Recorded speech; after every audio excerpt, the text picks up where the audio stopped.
What message are you trying to send? What's this game you play? Tell me that you love me and you need me, but leave me out to dry. Oh, ooh, I thought it'd be me and you. Ooh, I guess it wasn't true. If I only knew what you put me through, I don't deserve this.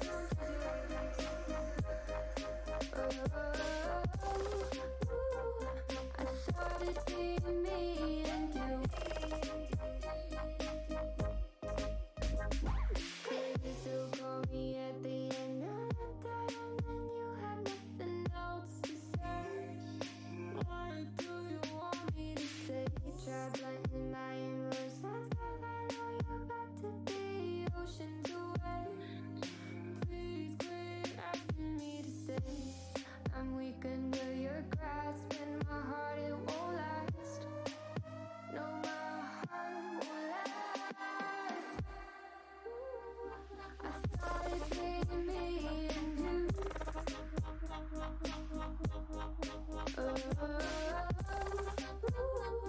I guess it wasn't true.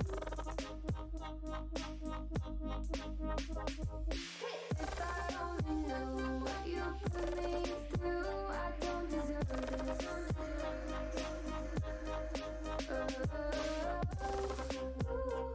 I guess there was never me in it.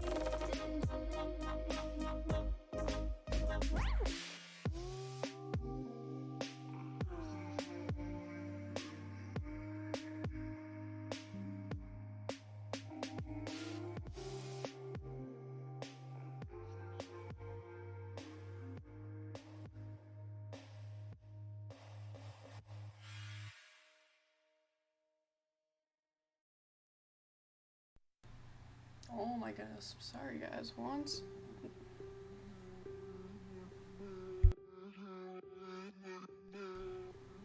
Hold on.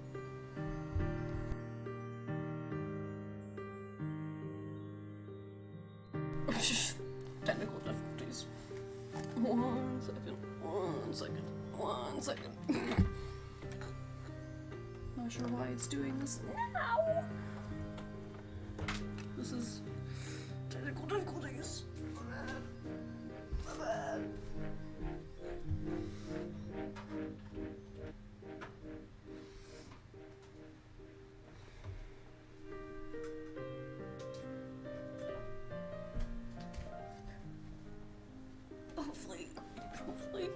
Hopefully.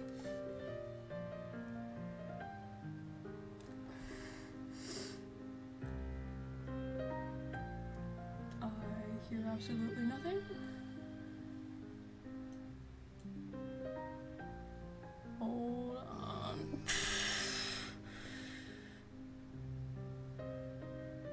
Technical difficulties. My bad. I don't know why it's suddenly being weird.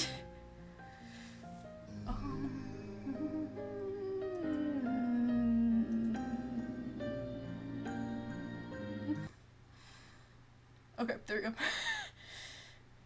No, hold on, F. No, I have to change this. 1 second, guys. 1 second. My bad. You can't even hear the song anymore.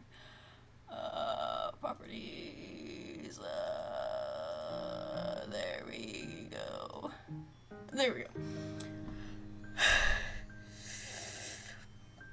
Okay.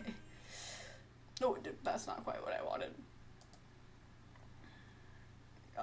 Oops. We're just having issues. It's fine.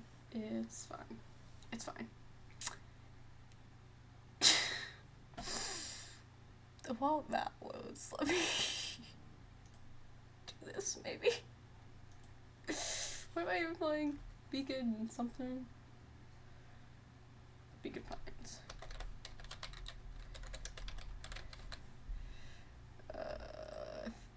Wi-Fi wants to function. Sorry guys, I don't know what's going on. Please. Please. I don't know why I think opening another tab somehow worked. Okay. This one. Not quite that quiet. Okay. Let's open it. Oh, that took way too long. Oh, it's so cute.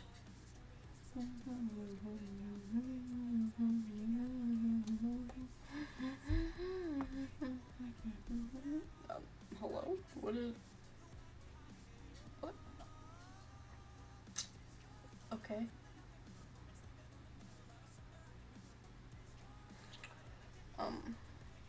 Okay.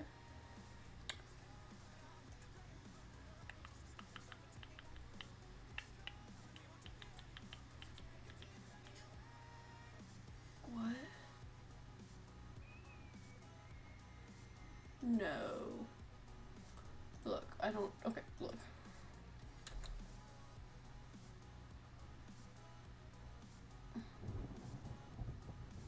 Okay.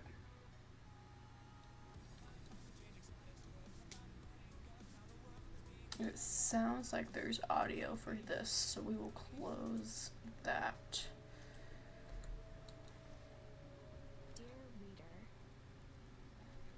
Oh, I click space. allow me to introduce you to my book. Though it might at first appear like many books you've come across, it is far from ordinary. Is that so? It may therefore have some misunderstandings about its nature. The story that awaits you has not been fully told. Oh. In fact, its conclusion is not yet known, even to myself. Felt. It is in that way that my book is special. It is in that way that you are special. Aw, thanks, bestie. Without you, there is no story. Chapter 1. It is cute. Normal isn't what it used to be. Fair. This is a story about change. Uh-huh. Nestled in a shallow valley is the town of Beacon Pines. Bonk. Oh, I need to click space. Far from the town square, across the river, past the neglected welcome sign, Oh. a young boy walks alone at dawn.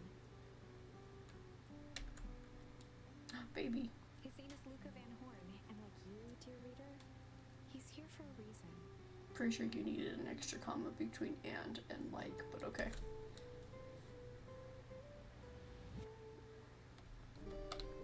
Oh, look at him. Hey, Dad. Oh, baby. How are things going? Today's the first day of summer vacation. I start middle school next year, I guess. How old is this kid? I don't even know. I was 6 years old when you died. And it's been 6 years now, so he's 6. Not 6, wow, 12. From here on out, you'll have been gone longer than you were here. It feels like that should mean something. Mom always said that this tree was your favorite spot in the world.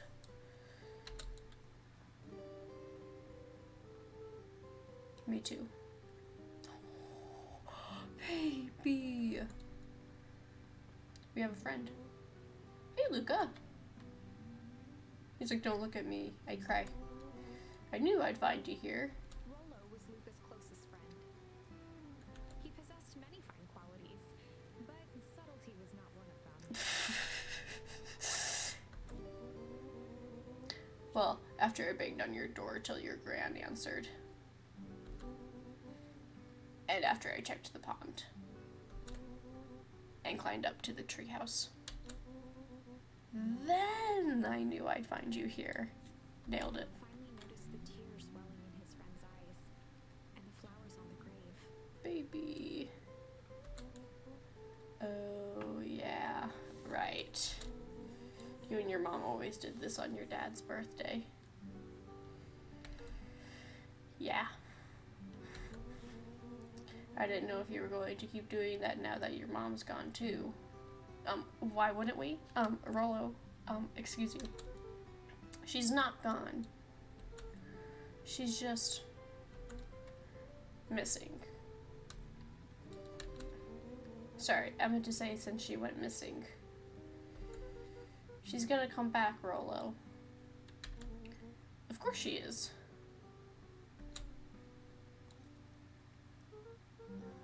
Okay, Dad. See ya next time. I think I'm ready to get out of here. Sure, lead the way. Both of you two whom I know anyway. Ooh. Tickle. Oh? Wonderful. I had a good feeling about you from the moment you opened my book. What? That charm is a very special thing. Very Charm? special indeed. I thought it was like an action or something. Keep hold of it for now. Okay. Its purpose will reveal itself soon enough. Okay.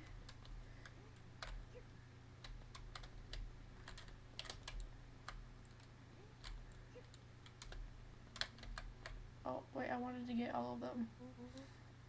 Oh yeah, I almost forgot. The whole reason I was looking for you. I was wondering if you'd ever get to that. Me and my sister. I found the perfect way to start our summer. How's that? Rollo looked to the side suspiciously.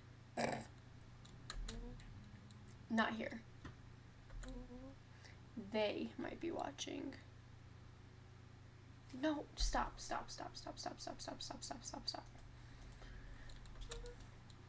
They who? Shh, not so loud. We need to do this in a secure location. Mission control. Alright, I just have to tell Gran and then we can head out. What are you gonna tell her? I don't know, I'll think of something. If it's all the same to you, I'll meet you at the welcome sign. Your Gran still kind of wigs me out. I don't do well with new people. Valid. She moved in like half a year ago. Just meet me at the sign when you're done. Suit yourself, I won't be long.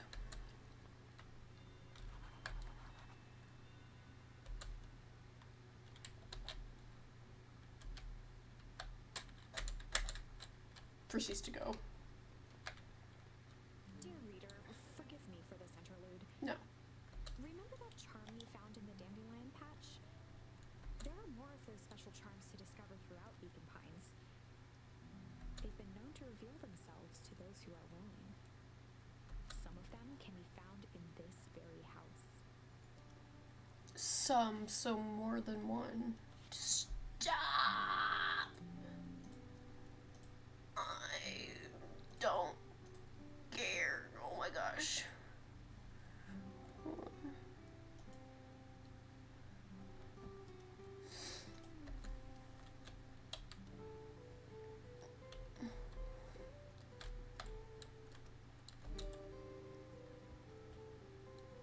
Nap time. Oh. Ponder. Slide. Gran had already lit the fire. I noticed. She kept a warm house, as if by grandmotherly obligation. Also, of course. One of his father's old stethoscopes. Oh. Luca had spent countless hours listening to anything and everything with it. Not for years, though.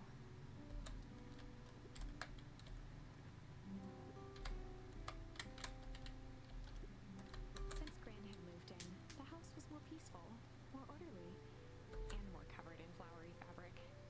Yeah.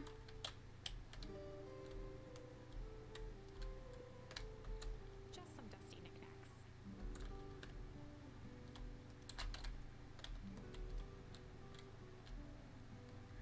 We'll go this way. An array of prepared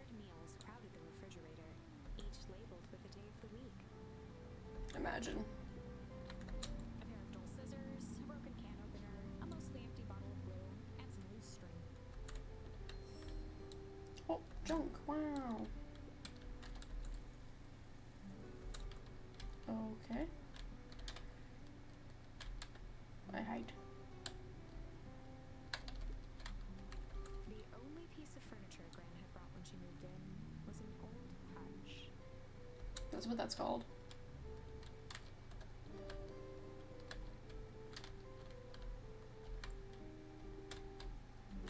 Luca paused at his parents' bedroom door. He just wasn't ready to go in yet. Gran had commandeered the upstairs closet when she moved in. Some things need shelter from a young boy's mischief, she said. Okay. Hide.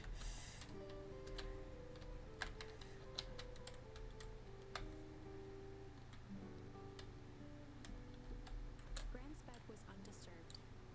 Luca didn't mind that she had a habit of falling asleep in front of the fireplace.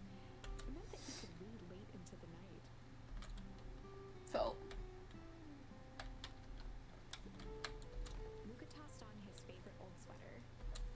Even though it was the first day of summer, a chill still hung in the air. Chill. Can I take it off? Gran's moving in meant that most of Luca's things had been crammed in the corner. Luca was somewhat annoyed by the situation. Which is fair. Why is there two different kinds of wallpaper in here? I liked his other sweater. Okay.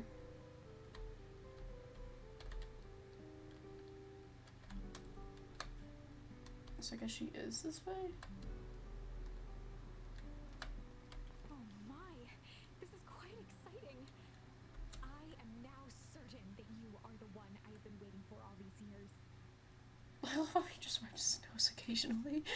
You'll recall I was a bit coy regarding the use of charms earlier. Excuse me, I tend to have a flair for the dramatic. You are about to encounter your first turning point.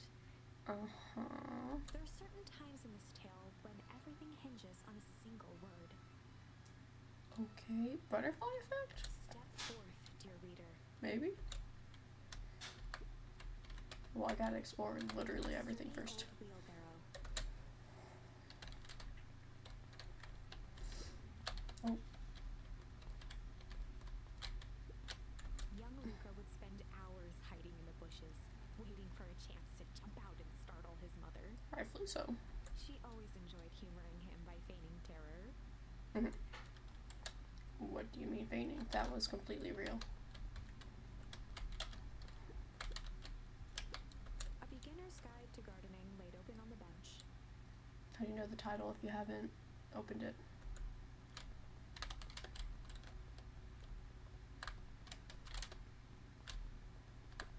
Hi! Hey Gran, I'm gonna go hang with Rollo for the day. See you later. Hold up now. Where are you and Rollo headed exactly?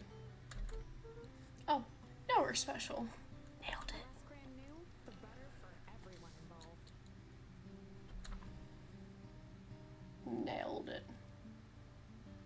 We were just gonna go for blank. Oh, pond. Oh. We were just gonna go ponder for the day. Oh, I can. Oh. I see. We'll do chill. Gonna go chill for the day. Nailed it. The best lies are built on truth. You boys are always in a hurry to do nothing. We stick to what we're good at. We'll make sure you're done chilling in time for supper. Easy. I love her character design. Impressive. You've managed to navigate your first turning point without too much of a mess. What do you mean too much? That suggests there was any kind of mess. That is the power of charms. A single word can change everything.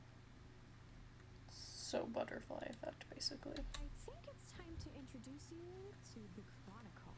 The what now? The Chronicle is a record of the decisions you've made. You can see the turning point, which has been revealed. Okay. At any time, you can use the Chronicle to go back and invoke different charms, creating new branches. Huh. Luckily for us, this is the one and only turning point where the charms won't dramatically alter fate. It's the perfect opportunity to experiment with rewriting things. You know, I don't care. A grand jury.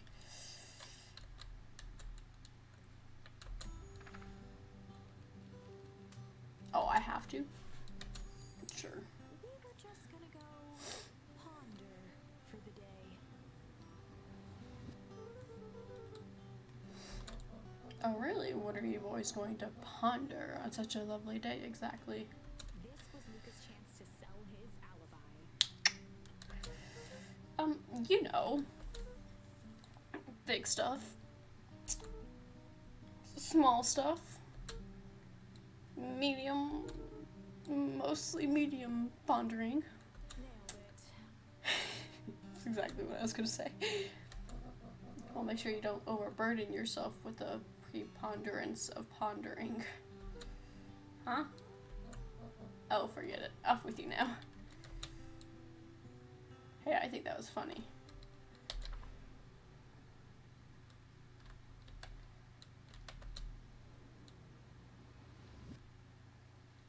Wait, how do I... Oh, wait, hold on. Ugh. Oh.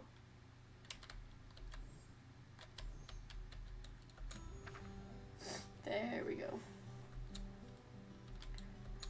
We were just gonna go hide for the day. Look, nailed it. Hide. Traditionally, when one is trying to hide something, they avoid literally using the word hide. Shh, it's fine.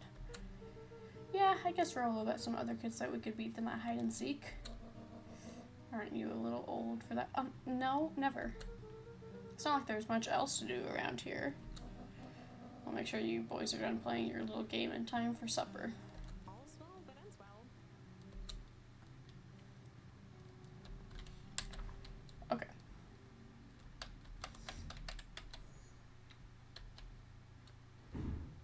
I think Ponder had the best ending.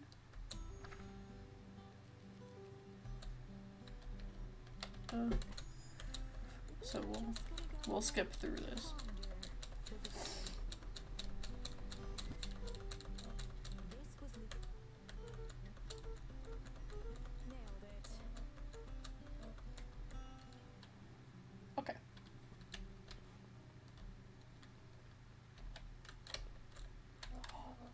Oh, and Luca, you and Rollo stay out of trouble. I know, I know. I love her character design. I mean, I love both of them, but...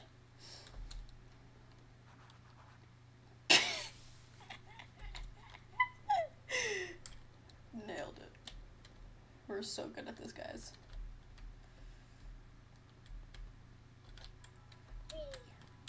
Oh, I love the little jump.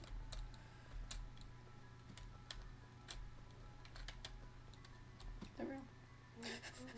Come on, come on! Dang it, Rollo.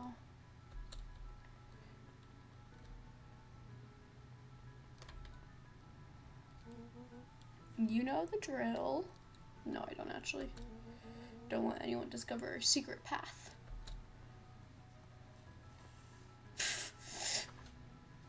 Chapter 2. Okay. Welcome to Beacon Pines. For many years, this valley had been a small mining outpost. It wasn't until Sharper Valentine built his fertilizer company that Beacon Pines was established. Over the next 30 years, the town had grown and prospered until the foul harvest and his sudden death. In the 6 years since, everyone was simply trying to get by. Is our father the foul harvest, quote unquote? Because it's been 6 years since both deaths.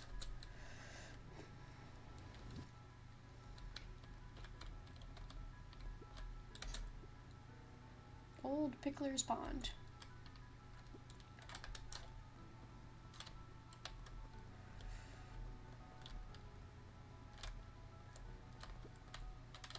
Oh.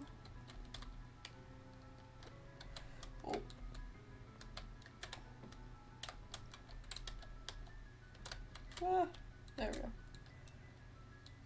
go. Chillin'.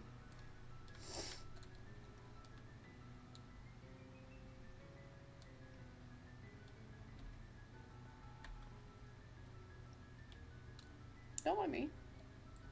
Just, you know, going places. Don't worry about it. Is this it?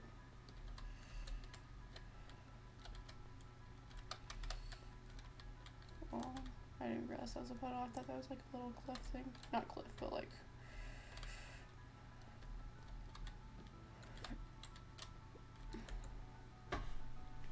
Nailed it.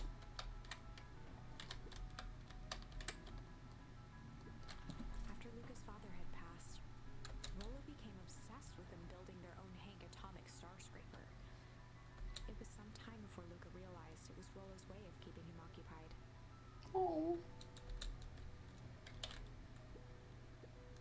On certain nights, when the clouds were just right, the boys could tune into strange patterns of static. Rolo thinks it's aliens. Of course. He always thinks it's aliens. Well, of course. Luca's winter coat decommissioned for the summer. With the cold holding out longer than usual, he reconsidered its usefulness. Huh. Luca looked up at the satellite dish. I love the quotation marks. Rolo nearly killed himself putting that up into the tree. Oh. While it didn't turn the radio into an interstellar communicator, as he'd hoped, it did at least boost the signal enough to overhear truckers one town over. Nice.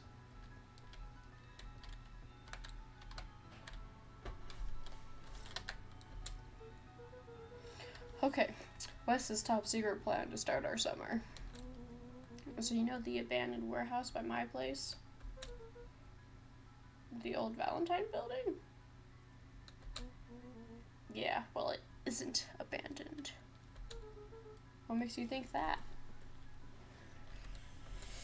Oh my gosh. Get this. Last night, it was glowing. Glowing. Are you sure? Kinda. Only kinda sure. That place has been empty since the foul harvest. Yeah. Who would even want to poke around that place? We would, Rolo. We would. Wait. It's just a busted old warehouse. That just meant we could do some research at the library. You want to actually go to the warehouse? What do you expect to find? Answers. My mom's out there somewhere. And it seems like everyone wants to pretend that she's gone for good. You don't have to come, Rolo, if you don't want to. Luca, remember that time I sort of accidentally burned down the chicken coop? And you jumped in and said it was your fault before my pa throttled me? This is a flaming chicken coop sort of deal. I've got your back. Thanks, bestie. Now that I think about it, poking around a decrepit fertilizer warehouse is exactly how I want to spend the first day of summer. Let's go!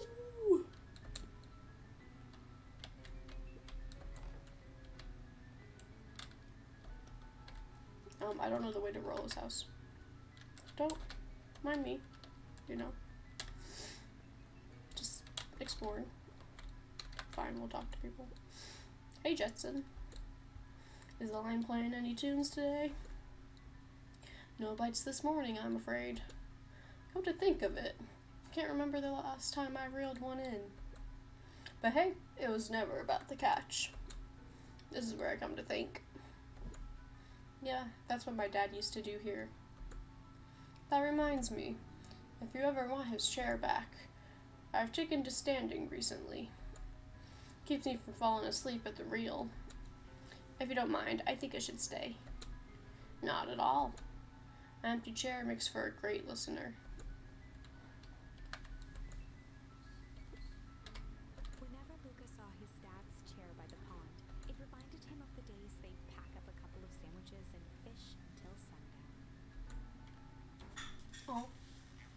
Oh.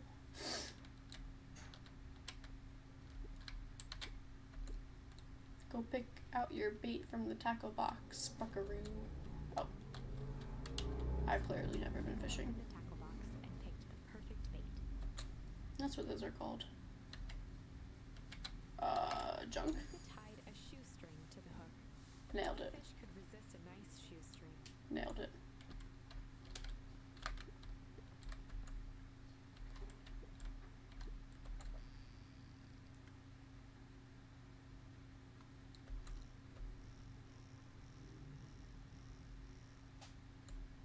Oh. Easy there, buckaroo. You don't know your own strength. Okay, let's try again. Pull. Luca tied a small magnet to the line. Okay. Fishing with the law of attraction.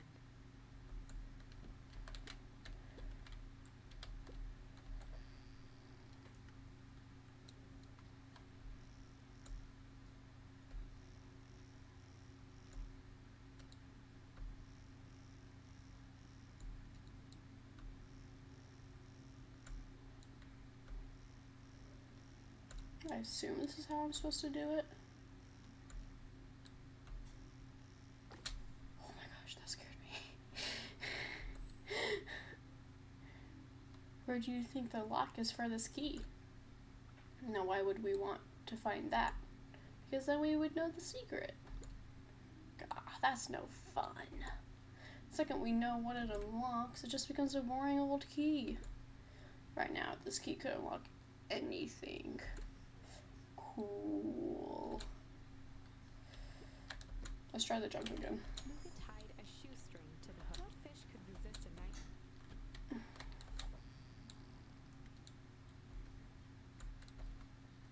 Oh. Have to reel it in a bit faster, your catch will lose interest. I tried! Luca tied a short fish could...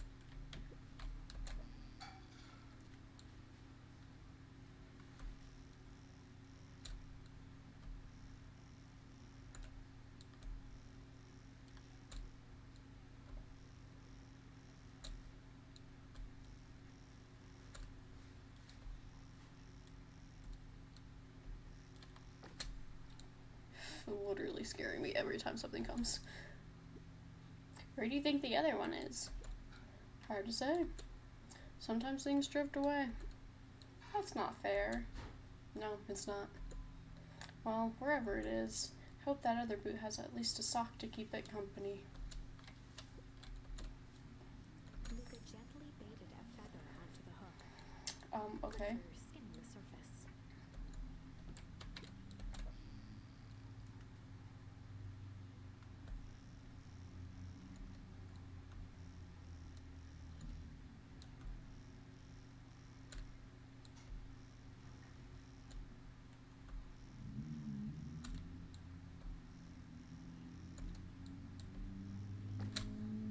My God.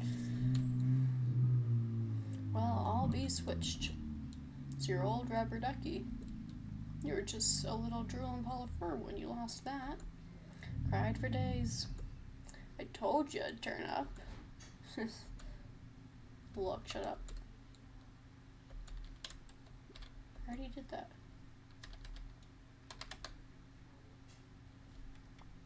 Oh.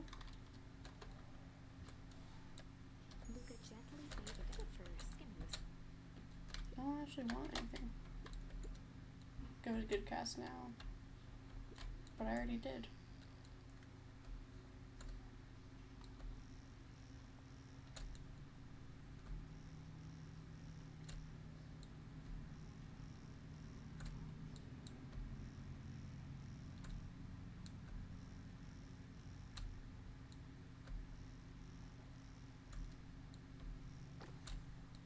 Yeah, it's the same thing. Okay, bye.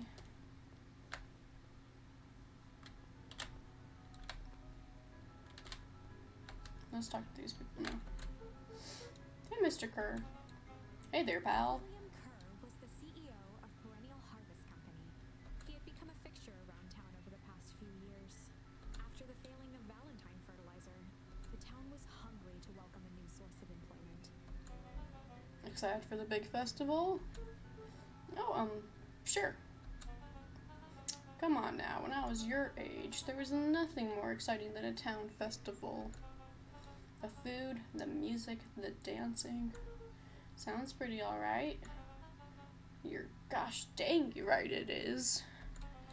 I'm looking forward to letting off some steam myself. Make sure to invite all your little friends.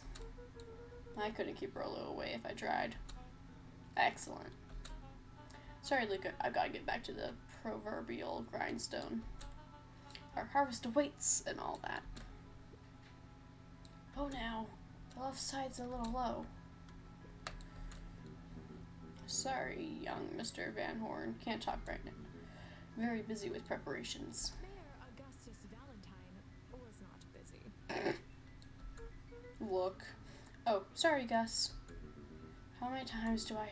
It's Mayor Valentine. Flustered, Gus instinctively loosened his tie.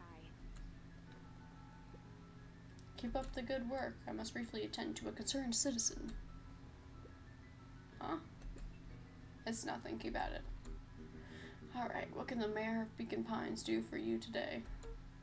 Oh, just saying hi, I guess. Well, good day to you too, young Mr. Van Horn. Little nose wipe. Very formal.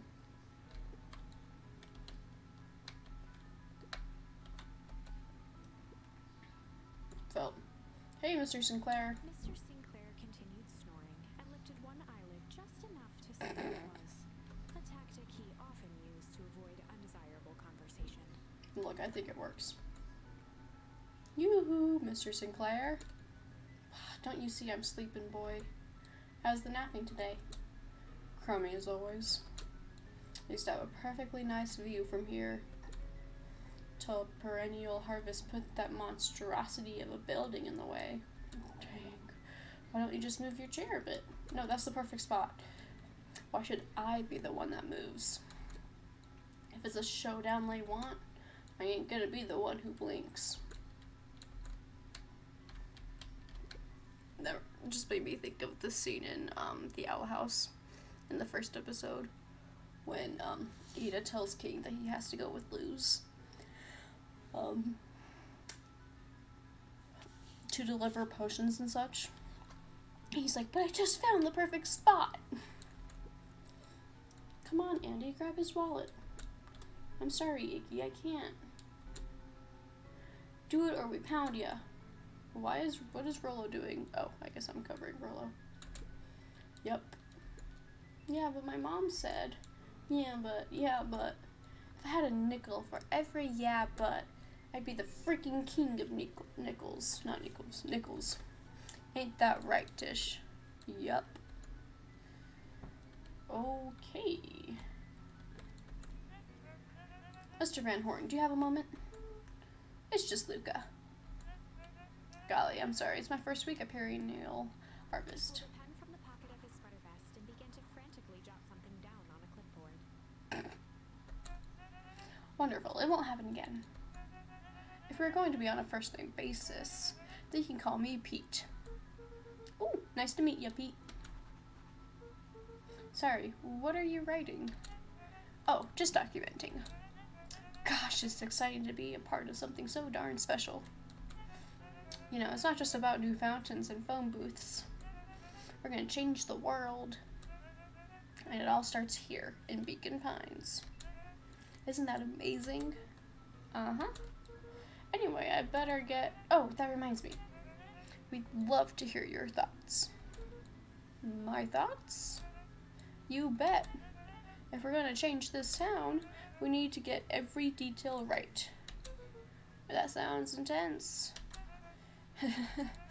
Changing the world is intense. So what do you say? Could you answer a few questions? Well, I guess if it's quick. Wonderful. Open to answering a few quick questions. One down. See, it's not that hard, is it? Okay, we're going already. He's so done. Question 2. What is something you love about Beacon Pines? I've never really thought about it before. Perfect. It's the only place I've lived. See, that wasn't so painful. Pete stopped scribbling and glanced up from the clipboard. Was it? I guess not. Huzzah! Our first 3 questions answered in record time. Are you literally writing down everything? Thank you so much for your time. I need to process these answers. We can save the rest of your thoughts for later. Okay. Our harvest awaits. Oh, I can go this way. Oh.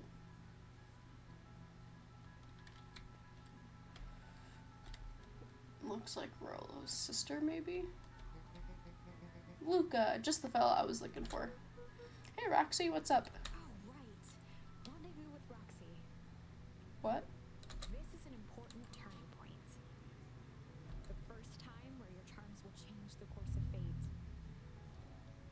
And currently, we only have one suitable charm at our disposal. Have no fear, we can always return later using the Chronicle once we find more charms. Well, now I'm just rambling. Phil. Have you seen my blockhead brother today? He skipped out before breakfast. Well, not really, no. Can't say I have. Can't say or won't say. Roxy, would I lie to you? Lovely. Luca, wait up! I almost forgot to tell you. Roxy might be lurking around here. This is one of her favorite places to stand around and be useless. Rollo. So we need to make sure she doesn't spot us. Rollo. Why are you doing that turning thing with your body? Just look at him. Look at him. What, you're not scared, are you? She's harmless. And a chump. And she's right around that corner, isn't she?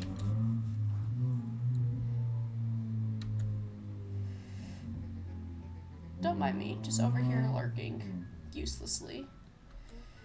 Oh, hey, sis. Nice weather we're having, eh? Couldn't help but notice you snuck out this morning before breakfast. Wasn't hungry. Also couldn't help but notice your chores were left unchored. Roxy, I'm gonna level with you. I'm sick and tired of digging up carrots. We all gotta pick up the slack since the foul harvest. Almost every carrot I dig up is rotten. And the rest look like they were hit with Hank Atomic's Trinkle Ray. All the more reason to keep digging. There's gotta be more to life than puny carrots. Look, Roxy, Luke and I have places to be, so if you don't mind... Oh, I do mind. I'm not gonna catch hell again because of you. So either you march yourself home and harvest those carrots, or I haul you home myself. Oh. Rollo froze as Roxy took a step toward him, cracking her knuckles. Oh. Luca knew he had one chance to save his friend from being dragged home. In the past, he found the best way to deal with an enraged Roxy was to be a little chill. In the past, he found the best way to deal with an enraged Roxy was to be a little chill. Nailed it.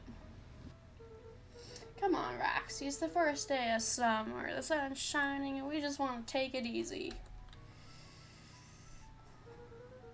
Let's leave tomorrow's problems for tomorrow. That's great and all, but Rolla's problems have a way of becoming my problems.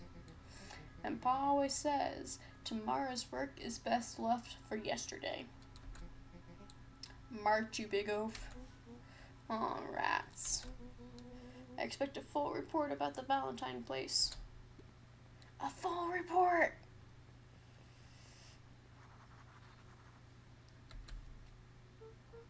So, Fitz, what are you up to this lovely day? Nope. Cool. It fell.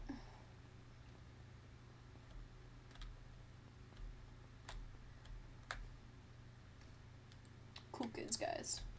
I am not a cool kid. Oh, those are the cool big kids.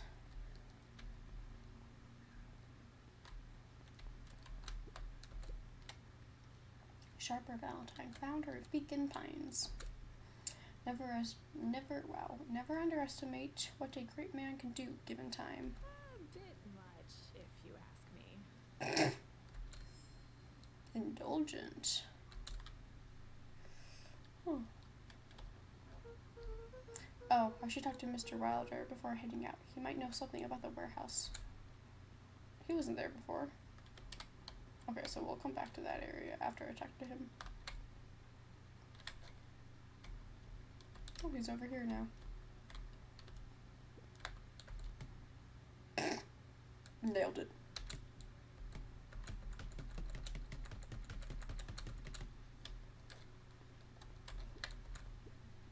Hey, Griffin. How's the ice cream gig going? Not great. It's still pretty cold out. And I'm in the business of selling cold. Hold on, I have to cough.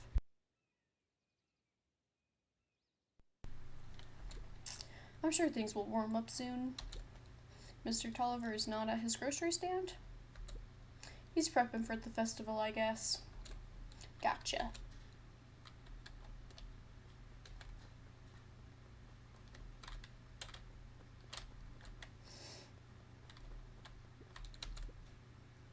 Hey, Bert. Hi, Luca. I'm doing some fact-checking for the town history exhibit.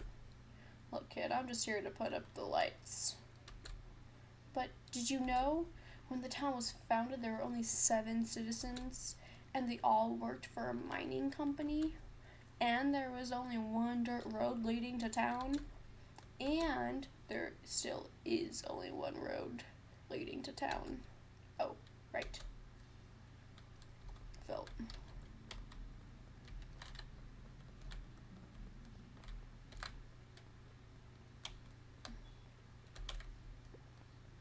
I did not mean to jump. Can I go in town hall? No? Can I get coffee? Nope.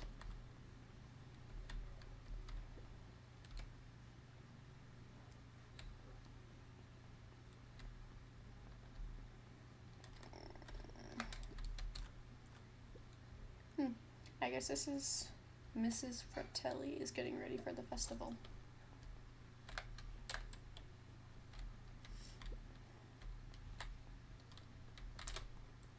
So I don't think I've earned any of them from conversations, but hey, Don. Sorry to wake ya. Yawn. No problem, it comes with the job. Dawn had dreams of becoming a big-time reporter. At night, she searched for the story that could be her big break. By day, she hawked papers at the newsstand. What's up? Rilla said he saw something strange going on at the warehouse. You know anything about that? You might say I've heard some things. I'm working on a story about it right now. So what's going on? Can't say quite yet. I still need to follow up on a few leads. Keep me in the loop, okay? Sure thing. Things seem to be quiet in town today. Yep, everyone is preparing for the festival. She'll be back to normal tomorrow. Catch you then? Catch you then. Oh, and Luca? I'm really sorry I haven't been able to find out anything about your mom yet.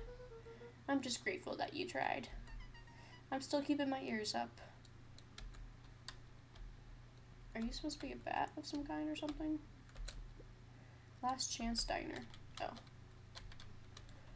Let's talk to some more people before I do him. Miss Hatch could often be found near the fountain, too absorbed in a book to be distracted. Valid.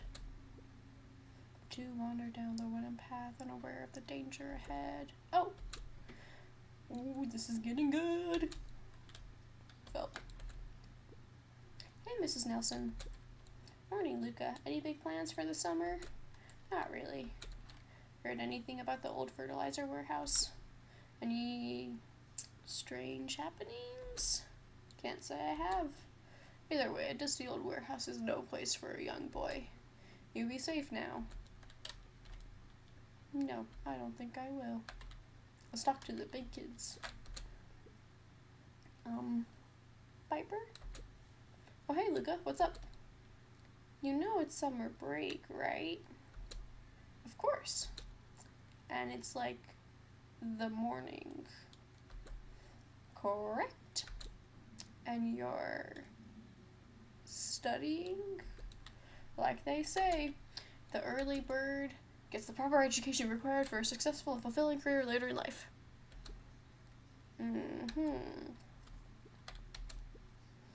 Hey, Zariel. Hi, Luca. No. Siri responded. Could you please tell this lazy butt to help out in the cafe?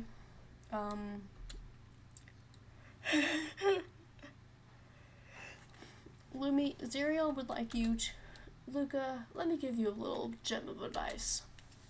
If you ever do what you don't love, then you'll never work a day in your life. Wow.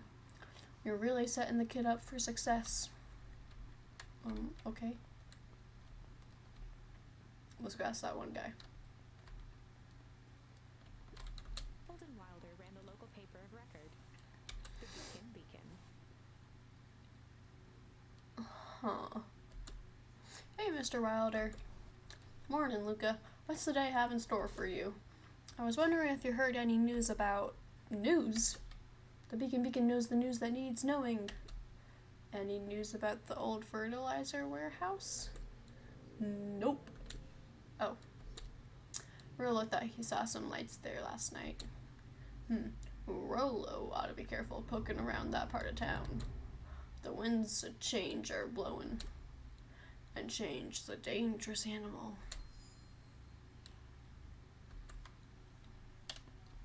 Okay, so I do get them from conversations. I want to see if I can try again. Dang. That would've been funny. Hey, Solomon. Apologies, no time for chit-chat. Okay, bye, Solomon. Jeff's hardware closed down about a year ago. The effects of the foul harvest stretched wide. When there are no crops in the field, tractors don't need fixing. That's fair. Looks like the library hasn't opened yet. I'll check back later. Luca, my boy, hold up a tick. Oh hey, Mr. Nuncreed, I was just on my way to... I just sold the last jar of your grandmother's preserves. Can't stock the shelves fast enough, turns out. Hey, that's great, but actually, I guess Juniper will just have to swing by with more of her lovely jam. Uh-huh. Well, don't let this old man slow you down. You just remind her that she still owes me that dance. A promise Gran regretted the second it was made. Will do. She's a fine woman, that Juniper. Yeah, she's pretty cool, I guess. A real fine woman. Gotta go. Sweeter than any jam on earth. The phone booth was brand new, part of Perennial Harvest's Beacon Pines Reborn initiative.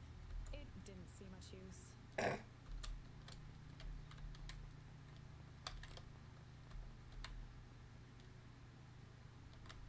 Not sure I want to go this way yet. I feel like there's... Oh, no, or not. Is that it? I guess. Okay, just kidding. Oh, hey, Luca. Hey, Joey. How's the bug hunt going? Not great. Bugs have been shy this week. Bugs get shy? Oh, sure. Bugs aren't that different from people. Sometimes they just want to be left alone.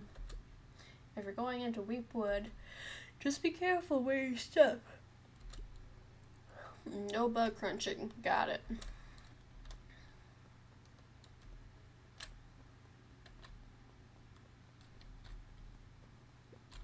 Luca peeked up at the beehive.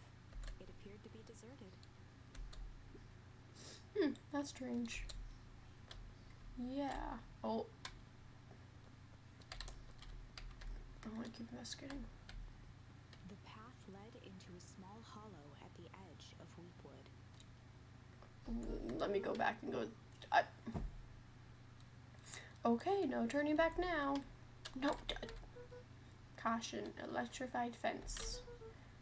Is that sign new? The fence thrummed with a gentle electric buzz. Okay, so what would Rollo do if he was here? Hold on, I want to go back a little bit. Luca often asked himself what Rollo would do, so that he could rule out that option. I'm definitely not touching that thing. Okay, good. We'll investigate here and then go the other way.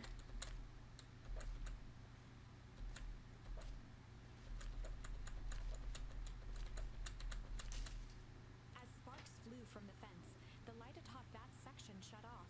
2 bulbs remained. Oh.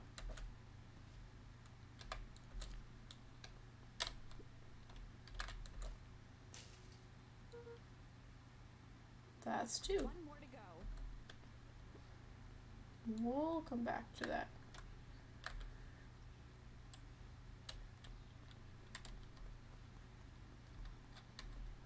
Luca knew that if he gave up now, he'd never hear the end of it from Rollo. Really? I was gonna come back.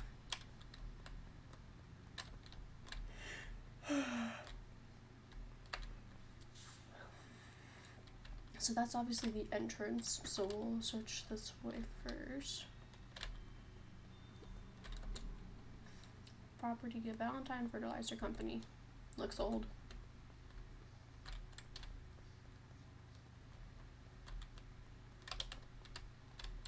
And we're done.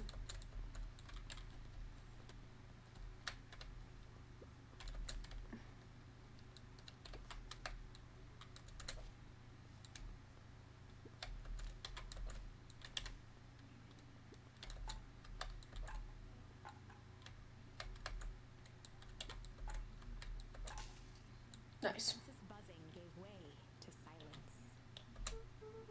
Okay. Moment of truth. Every kid in town knew the old Valentine fertilizer building. Long abandoned, the warehouse once served as the industrial heart of Beacon Pines. Now, it stood only as a reminder of things left behind. The dormant building showed strange signs of life. Okay, so Rollo wasn't exaggerating for once. Dang. Okay, 1 second, I'm opening a can of Dr. Pepper.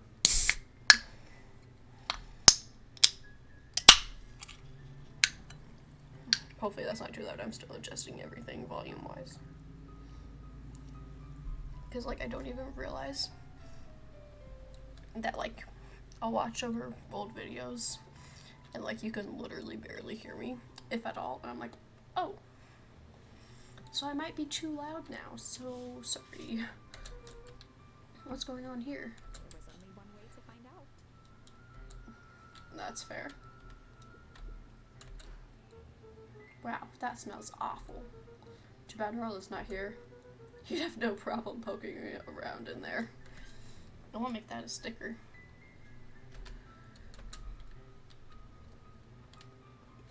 The water looked almost diseased. It flowed slowly into the woods. And yet here I am stomping around in it. Oh, not what I went.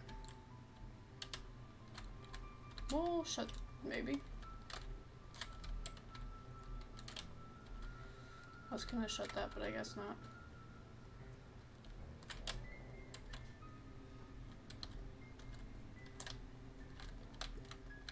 The hose emitted a subtle sound. It was actively draining some kind of liquid.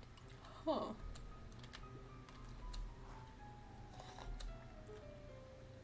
Locked. Luca thought he heard faint sounds coming from the other side of the door. Oh, He pressed his ear against the cold metal to hear better. a zipper. The Footsteps. sound of footsteps grew louder. Oh. Hello? I was gonna run and hide, but I guess we can do this too.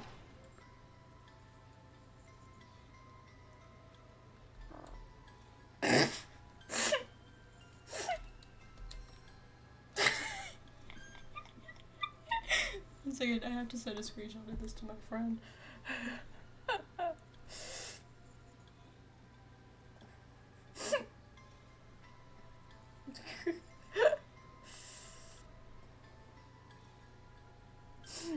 Ah yes, I love this new token in the game.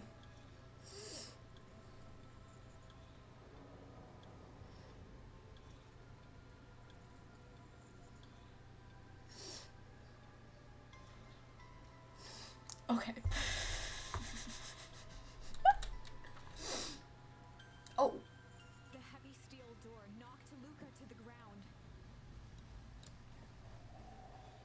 I like the music.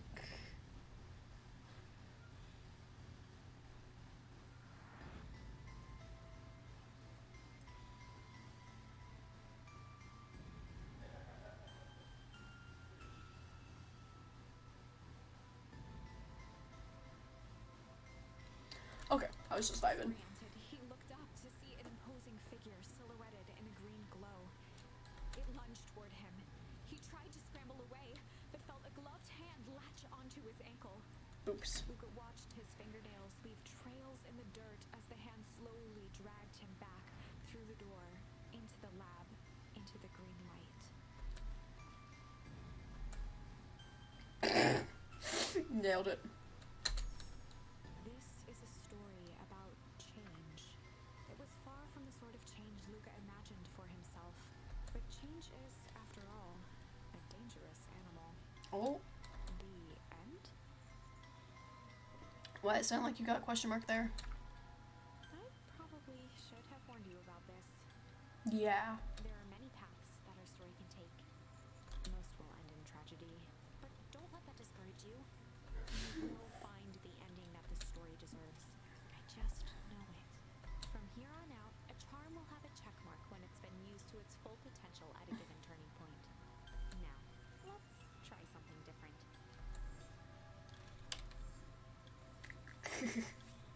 I love these sketches. So yeah, so we did all three of those.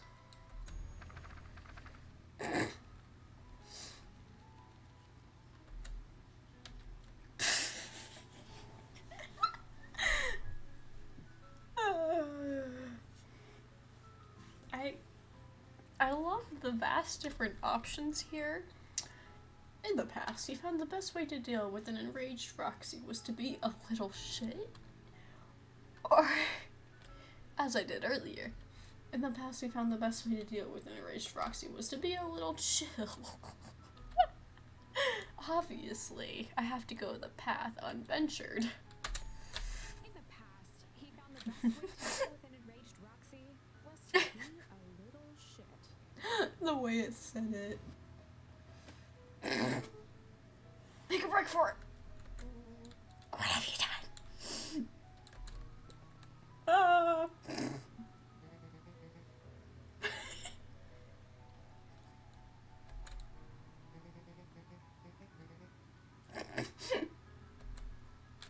That was great.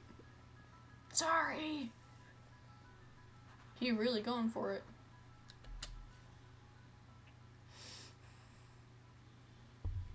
That was great.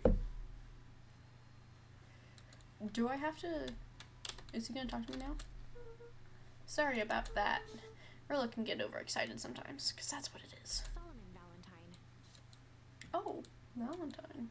current ward of and future successor to the Valentine fortune, puffed as he brushed off his pants. A town of complete and utter fools. One ponders if it's worth taking anything here seriously. Either way, I'm really sorry. No matter. How are you doing? Me? Yes. With all that business of your mother and whatnot. Oh, I'm getting by. Still no word from her at all? No? That is truly a shame. Why do I feel like you're being sarcastic here? Solomon. Baby! Your grandmother has taken residence to keep house? Yeah. And how is that going? We mostly stay out of each other's way. You make it sound like she's rarely at home. It's not like that. She just has a lot to do. She's still settling in and trying to figure out how to make ends meet. Indeed. Well, count your blessings. It's better to have a caretaker who is rarely around, in lieu of one who tries to compensate by smothering you with attention. Both can result in trauma. There is no better or worse. They both suck. The end.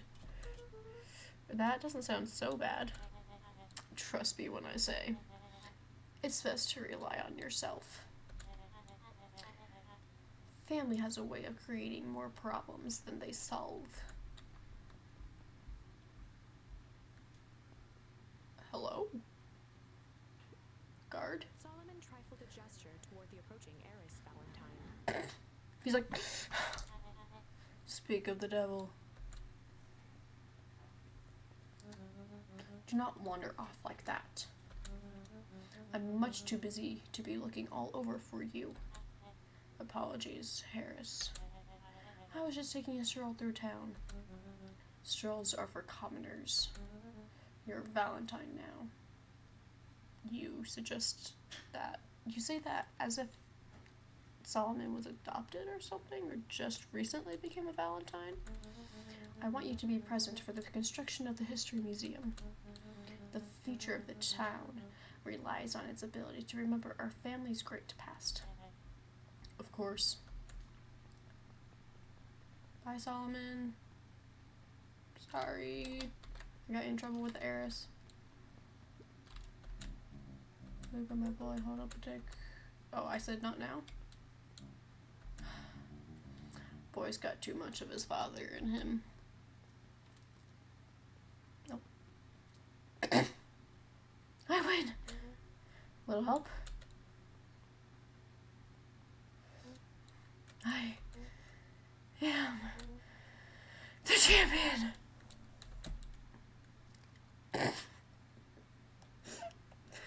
He's so done. We were racing? Did that road give longer? Like anything ever changes around here. It seemed longer. You're just lightheaded from the run. You really need to pace yourself better next time. I'm not sure why I would take advice from second place. Has that sign always been there? Wait, what? Caution, electrified fence. No, that's definitely new. Creepy. How are we gonna get around an electric fence? Don't worry, I've got this. Bestie, no. Why would you do that? It always says you can figure out what the plan was when you're done. What? Great. What now? Well, I did my part and established that touching the fence is bad. I'm sure you can handle it from here. I'll supervise. Yeah, because your supervision is what we want. From a safe distance.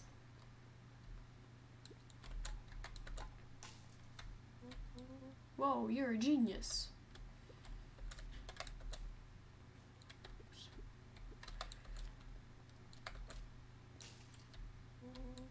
think that did it.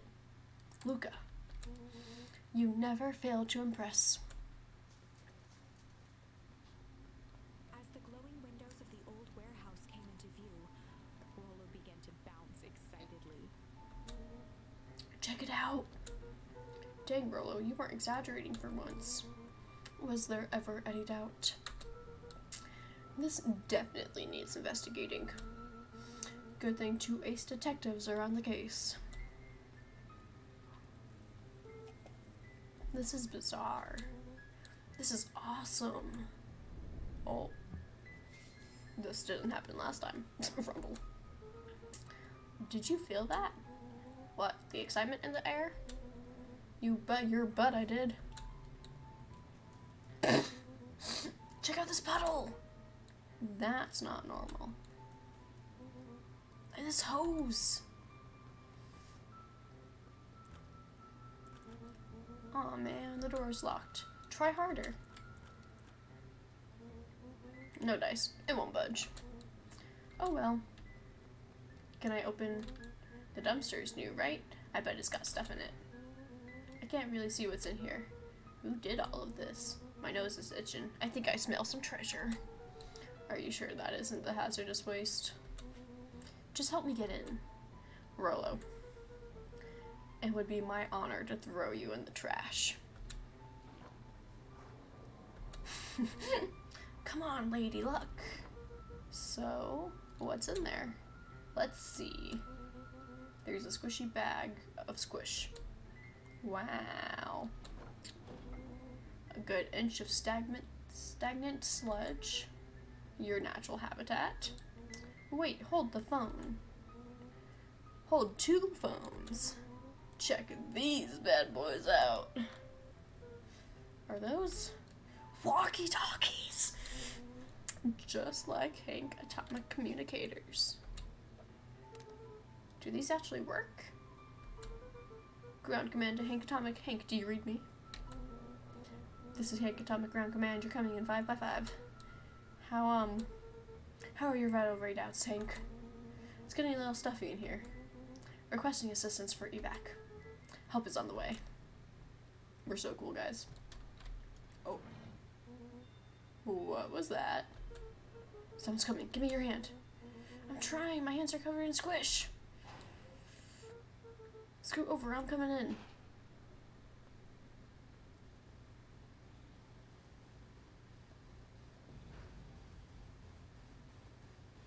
Is that what?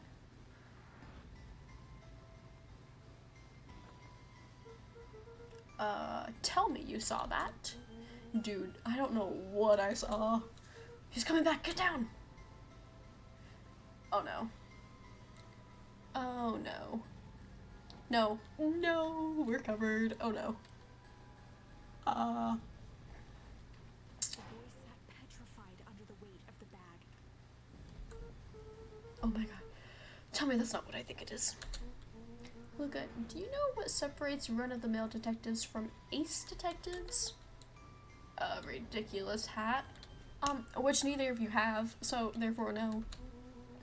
Where the chips are down, ace detectives dig deeper for clues. Rollo felt around at the large sack which burdened them. Aha! Snapped off a tag from just within a small zipper opening in the bag. It's some sort of badge or something. You know, I'm not sure this is a good idea. What's it say? Rollo held the badge up to a faint shaft of light within the dumpster. Dr. Prescott, Deep Engineering. It's a name tag. Ooh, who would throw away a bag full of slimy old name tags? I think it's just one name tag in a bag full of something else. Okay. I think we should make a break for it. Stay calm. This is no time to panic. I'm not panicking! You're panicking! Rollo, calm down. You don't have to squeeze my hand so hard. Dude, I am not holding your hand. Quit messing around. What other slime-covered hand would be in here?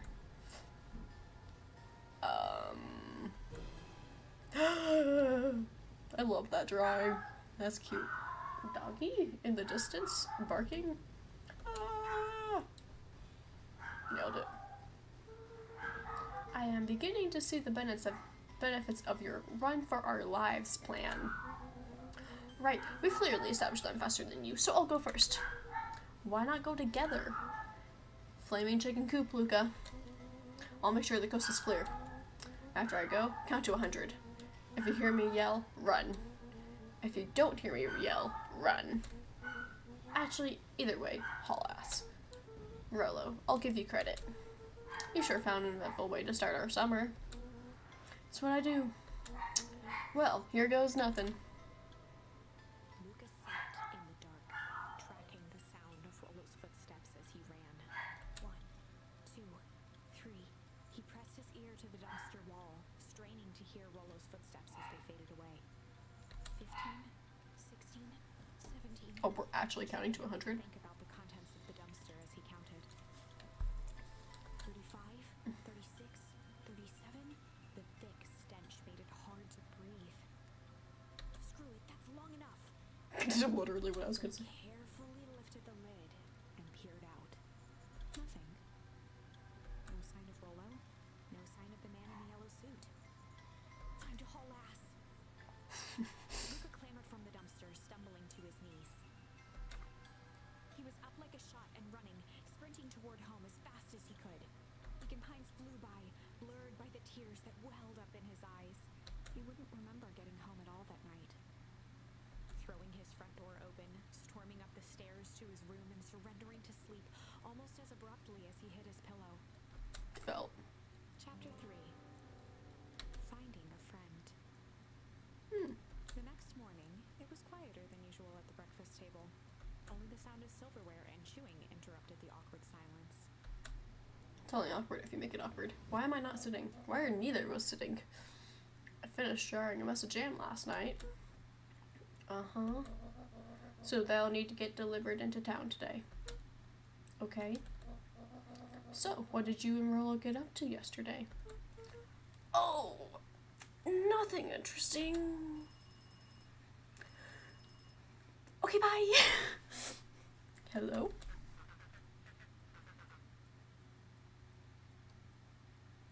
What? That's an interesting way to show. Like, you know someone is talking, but you don't know what they're saying. That's an interesting way. Calm down. No, of course it was the right thing to do. Start gathering folks, I'll be right there. What?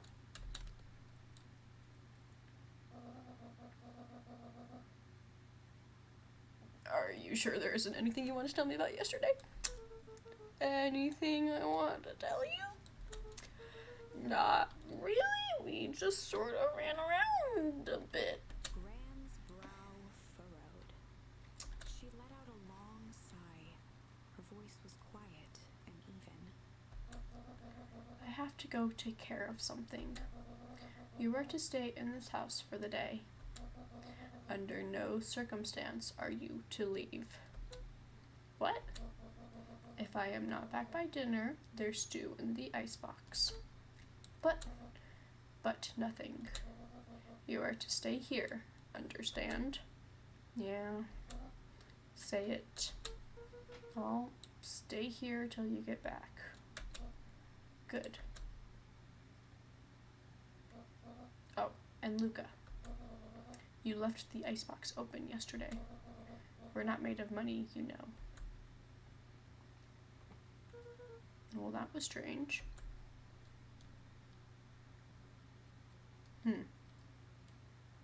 So obviously we're not staying put. Can I save? No? Okay. Oh, that's right. I'm like, what is that?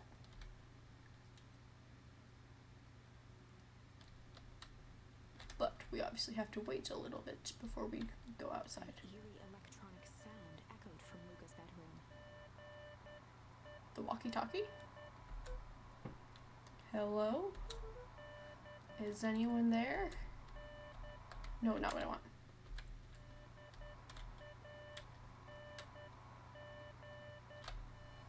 Hey!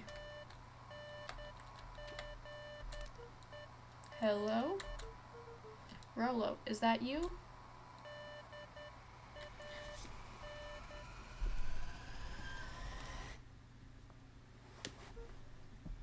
Over.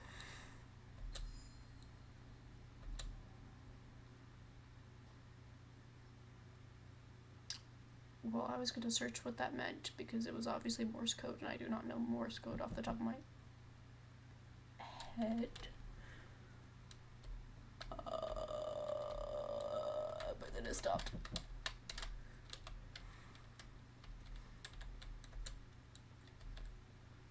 Oh, hey, Roxy. This is about me accidentally kicking you yesterday. Is Rolo here? No? Look at me, Luca. This is serious.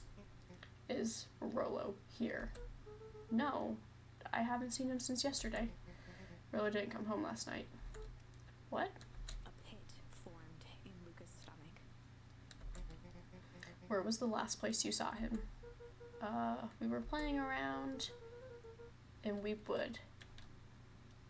And then it was late and we went home. Weepwood. If he's alive, I'm going to kill that little creep. Is there anything else? Anything that he said? Luca's mouth felt dry. No, we were just messing around. Okay. I need to go let people know to check the woods. You stay out of trouble. Go see if he's hiding in the library or something. Luca could feel his heart beating in his throat. Rolo. Where are you? So, we don't know where Gran is. So obviously we have to wait before we do anything. So now we chill for a second.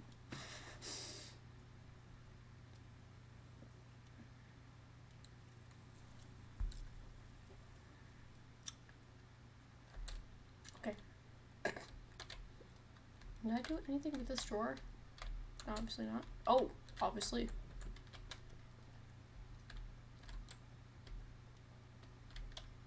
I didn't touch the icebox, so we should be good.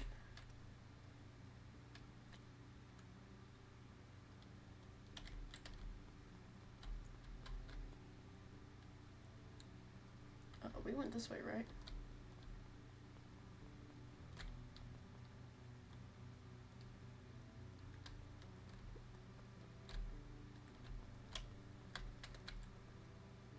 Oh, F, this is the wrong way.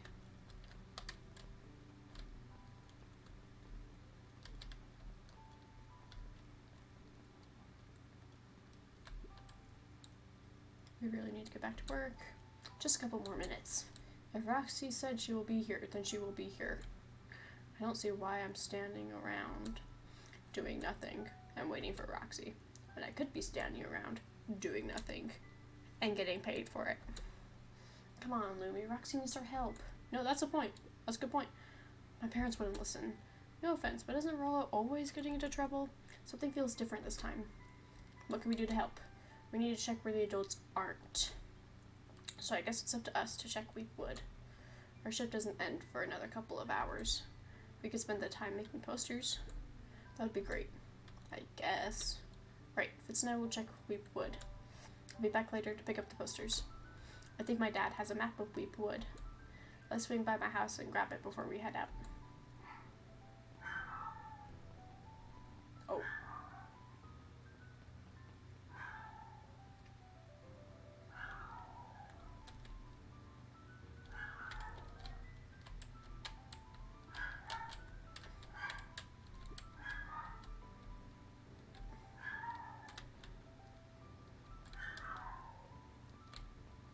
Very discreet.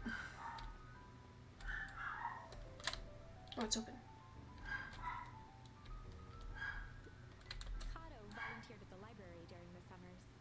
He wasn't very social, so he'd dedicate each summer to becoming an expert in a single subject, Fair. making him a reliable source of very particular knowledge. If you were to ask Kato something he didn't know, he'd escape into the dusty old bookshelves and return with just the right thing. Hey, Kato. Kato was lost in his reading. Luca crooked his neck to see the title. Introduction to Melitology. Oh, hey, Luca. You snuck up on me. Good book? Don't know, just started it. He gestured to the shelves.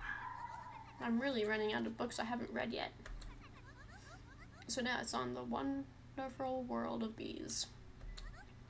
Turns out bees are pretty cool. For instance, did you know that around 70% of bee species actually live in underground tunnels? Or that there are two queens, or if there are two queens in a hive, they will fight to the death for supremacy? That's interesting, but you haven't seen Rollo around, have you? Not since yesterday. Keep an eye out for him, okay? Sure thing. If I see him, you'll be the first to know.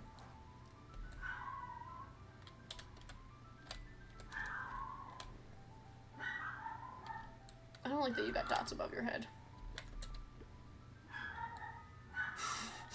What sort of monster puts candy behind a locked door?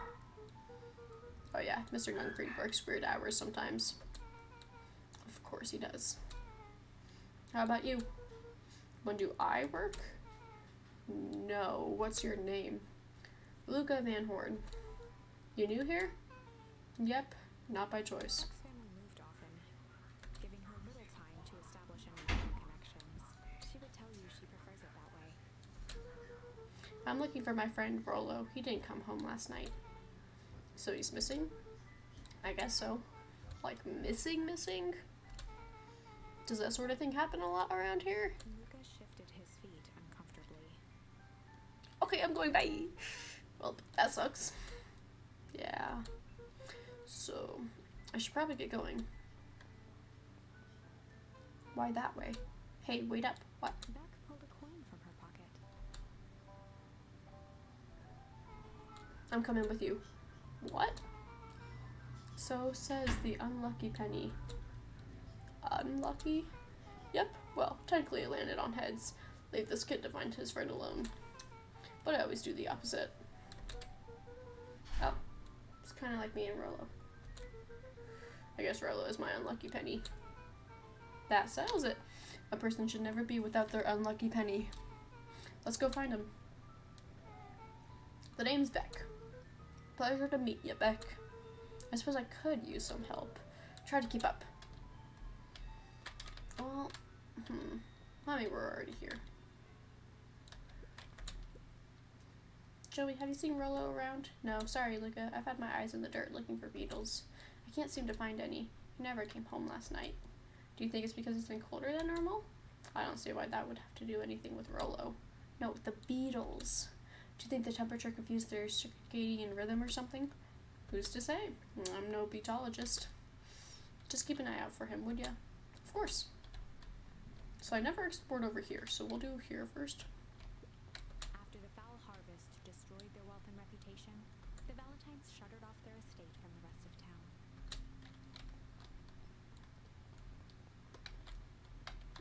The Valentine mansion loomed over every other building in town, both figuratively and literally.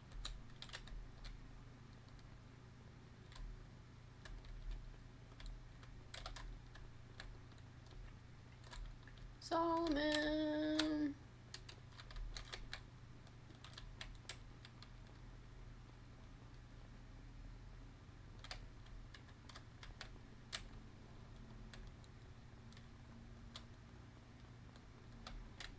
I feel like we should check there as a last resort.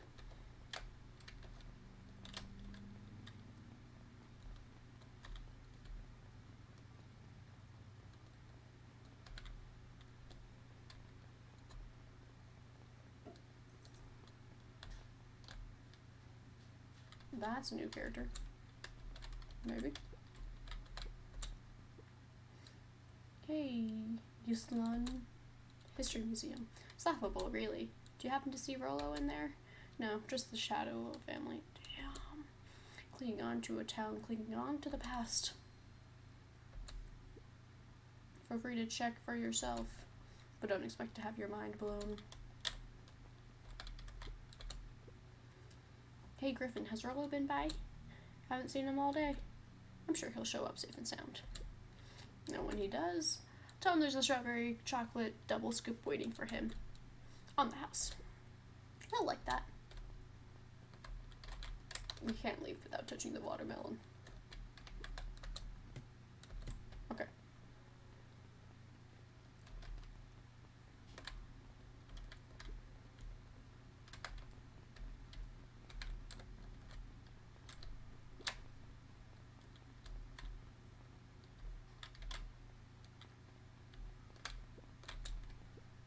Hey, Don.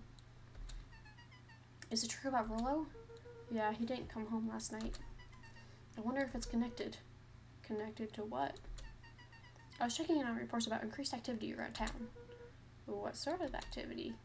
Windowless trucks, mechanical noises, strange lights. Your typical shady stuff. Ooh, who would be doing all that and why? Well, I have a few leads. The Valentine family is always suspicious.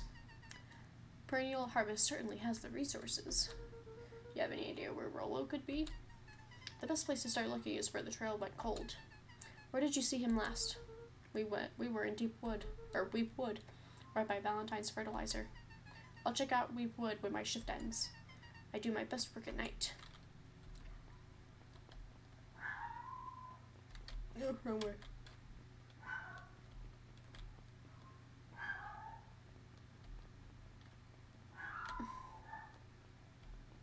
We're gonna go check here.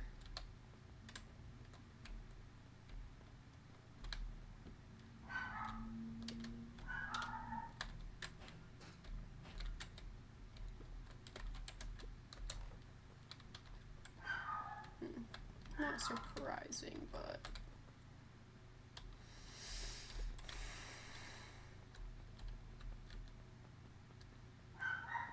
puppy.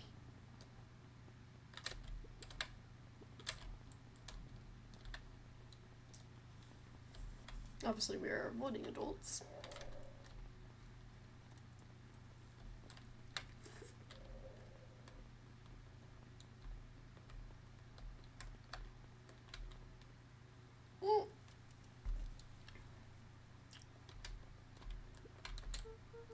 Dang, they boarded up the way in.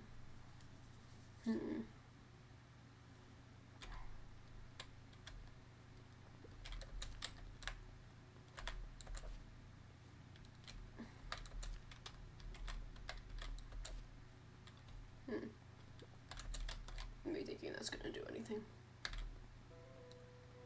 That's new. Luca felt a chill as he approached Beck. Her eyes were locked on the strange green liquid. The nearby grass was coated in a fine layer of frost. Is this sort of thing normal around here? Because petals of glowing ooze are definitely not what I expected from this place. I have no idea what that stuff is. Well, the next obvious step is science. And what does science suggest? Poke it with a stick.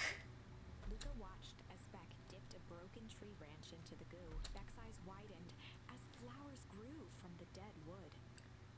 Huh. First small buds, which quickly bloomed into vibrant petals. What the? Cool. As quickly as they had grown, the flowers began to shrivel and turn gray. Beck dropped the stick with a grunt of disgust. Okay. So the science tells us this skunk is weird as hell. Yeah, it seems dangerous. Oh.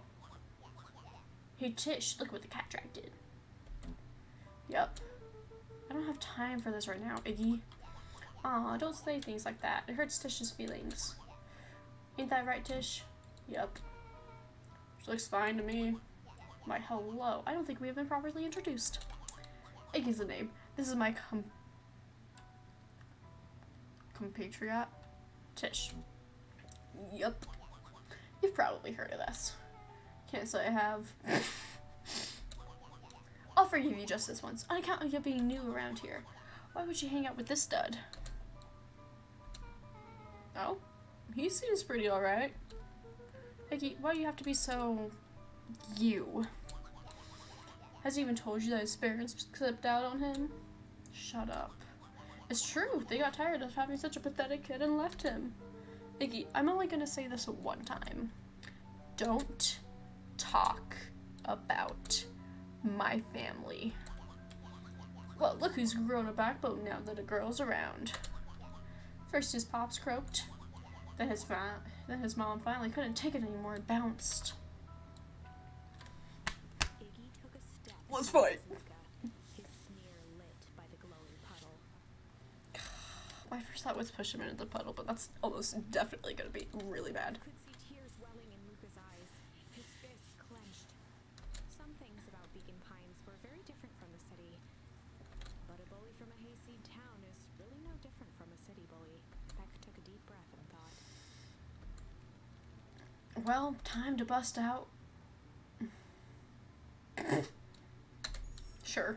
Well, time to bust out the tickles. If you say so.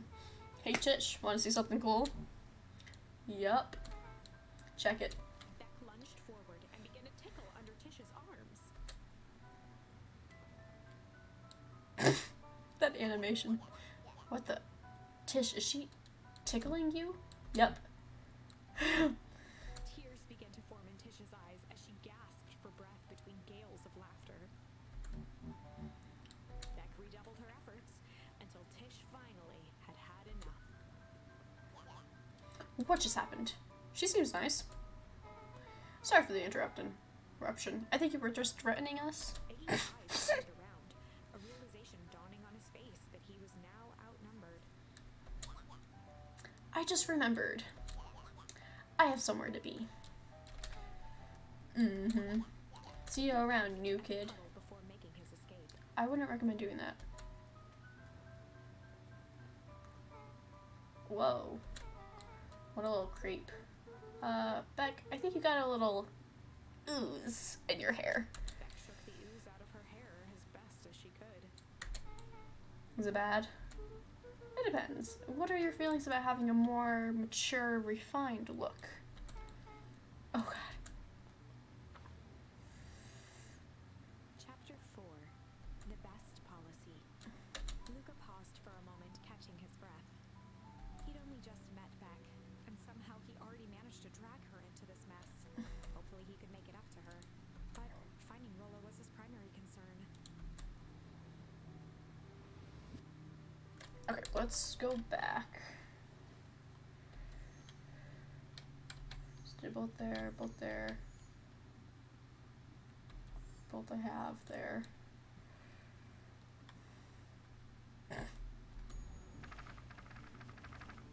Ooh. Time to bust out this. What do you mean question mark? Oh, because I didn't finish it. We'll finish this and then go back to it. Alright, Luca. Looks like you need a mud bath. Wow. What's wrong with it, you kid? We're about to pound your friend. Beck stared in silence. I already forgot what I picked. The only sign of life being the twitch of an eye. It's weird when people don't talk. Stop being a weirdo. Hello? Are you some kind of wackadoo? Makes sense. Wackadoos travel in packs. And, At the sight of Iggy taunting Beck, something in Luca snapped. baby? Iggy's smirk shifted to a look of shock as Luca launched himself into his stomach. Tackle! Ah! Iggy's clothes were drenched in the glowing ooze. Oh no. You jerk, my clothes are ruined. I'm gonna. His voice began to slur as he struggled to get up. Oh no.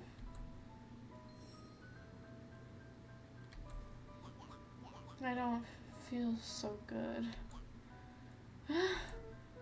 I'm sorry, I just. Oh shoot. Yup.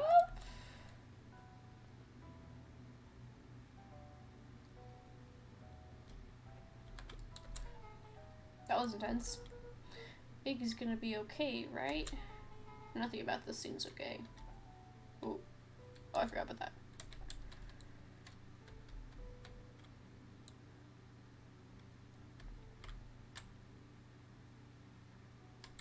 Did I do oh, I did strange, I think. The person at the warehouse. This strange ooze and what it did to Iggy. Was Rolo caught up in all of this?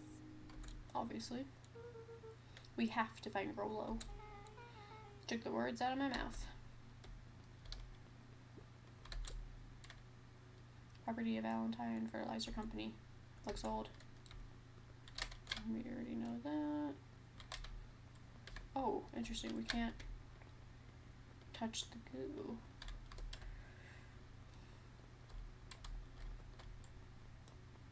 Oh.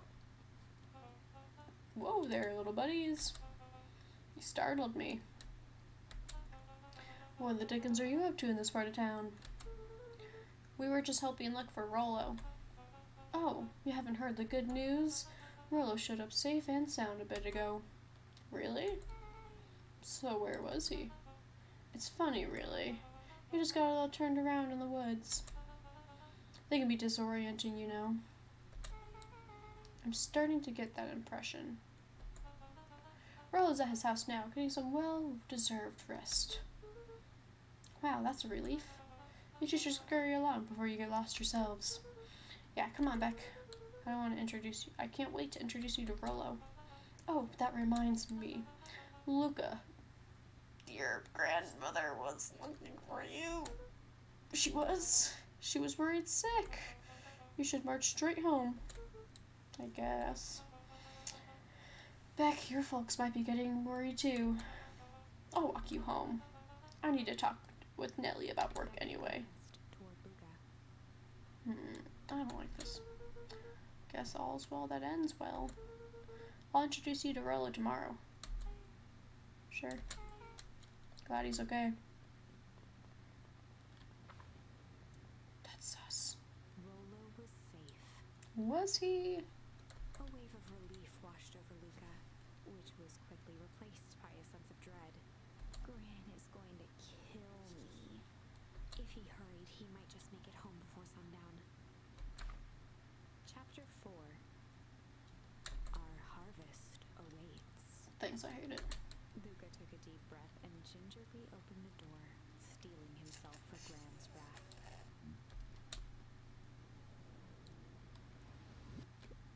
Hey, Gran!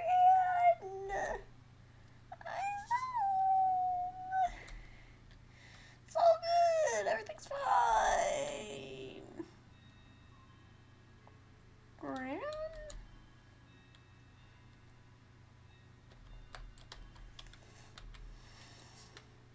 Gran? I know I wasn't supposed to go anywhere. I was just helping look for Rollo. I knew I was right to be hating it. Roxy came over. She was worried about him, so I figured you wouldn't mind if I helped look for him. Turns out Rollo is safe and sound.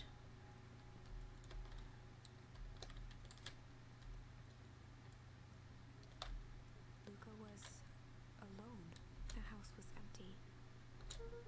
So Gran's not back yet. I guess that's a good thing. Nothing to do now but sleep, I guess.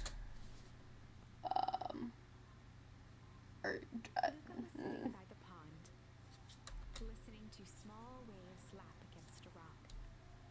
His father sat in a folding chair in front of him. Without turning, he spoke. Why don't you grab me some nice bait? Sure thing, Dad. Luca hopped over to the tackle box and popped open the lid. Inside was a rolling, buzzing mass. We're fishing with bees? Luca's father gave a warm chuckle. Well, you catch more fish with bees than honey. Pick us out a good one. Luca closed his eyes and plucked out a bee. He could feel its wings struggle between his finger and thumb. Holding it at arm's length, he hurried over. His father deftly baited the hook and examined his work. Interesting choice. What? With a practiced flick of the wrist, the line buzzed in a graceful arc. The water accepted it without a splash or ripple. The wrong choice, but I respect it. This is because I didn't go back to look for him. The pond began to freeze over. Sometimes we gotta make the wrong choice before we can make it right.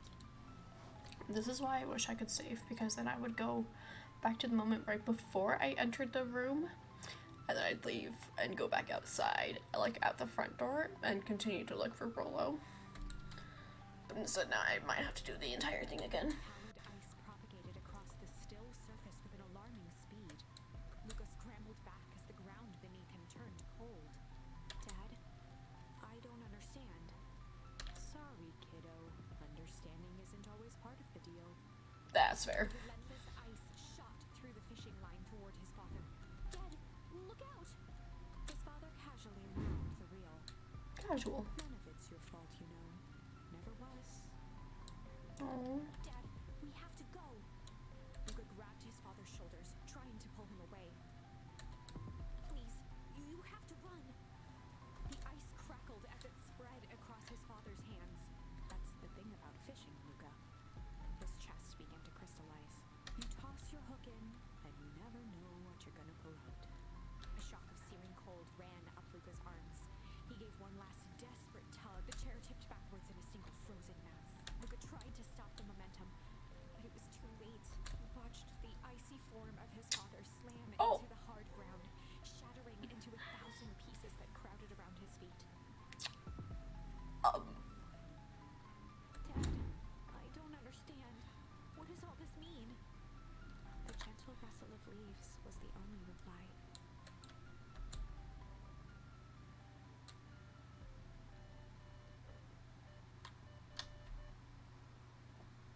Luca's eyes struggled to focus on the walkie-talkie.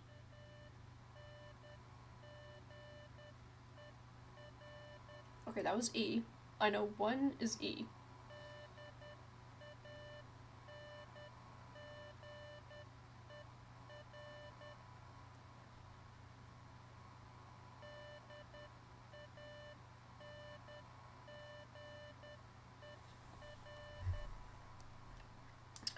Hold on.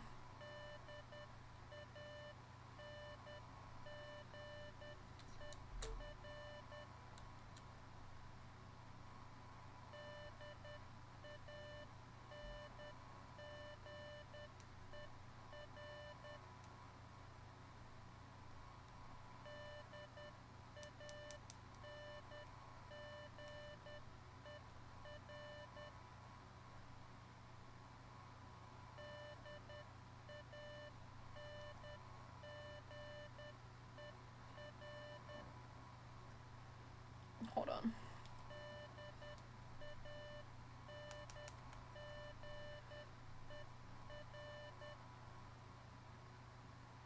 Please. I got so dash dot dot D dot dash DA dash dot is N DAN. What? I'm not smart enough for this.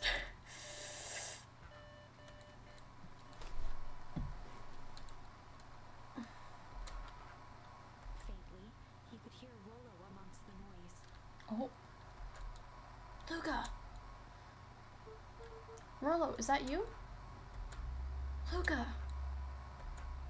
There? Rollo, it's the middle of the night. Luca, thank God. Listen, I don't know how long this thing will work down here. Down where? His voice was coming through more clearly now. But some words were still just static. Listen to me, someone grabbed me yesterday. What? The man in the hazmat suit? Took me to some sort of... I think I'm underground. Underground?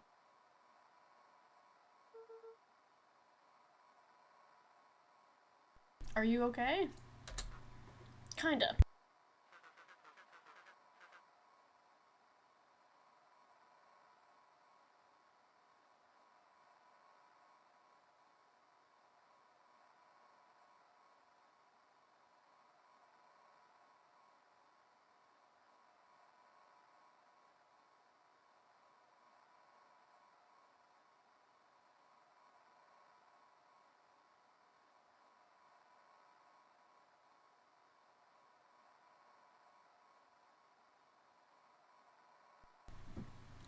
They seem more interested in blank for now, at least. Mr. Kerr said you made it back home safe. Kurt? No. Something. Trust something. He's something. Hold on, someone's coming. The signal went silent. Rollo? Rollo, where are you? Luca held still, waiting for a response. Sorry, my sister came upstairs. His pounding heartbeat marking the passage of time. Okay, I think they're gone. Getting worse. I I can barely hear you. His voice began to fade. Losing signal. Not much time. Mission control. You need to... The treehouse. The treehouse! With that, the signal died for good. What was he trying to say about the treehouse? What's at the treehouse? The antenna! He wants me to use the antenna in the treehouse to get a better signal. Rollo, you're a genius. Luca grabbed the walkie-talkie and sprinted to the treehouse.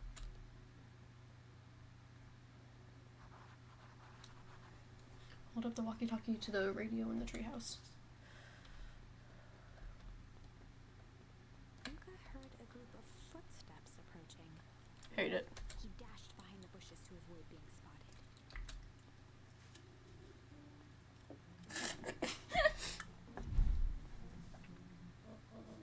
So, we all understand our roles.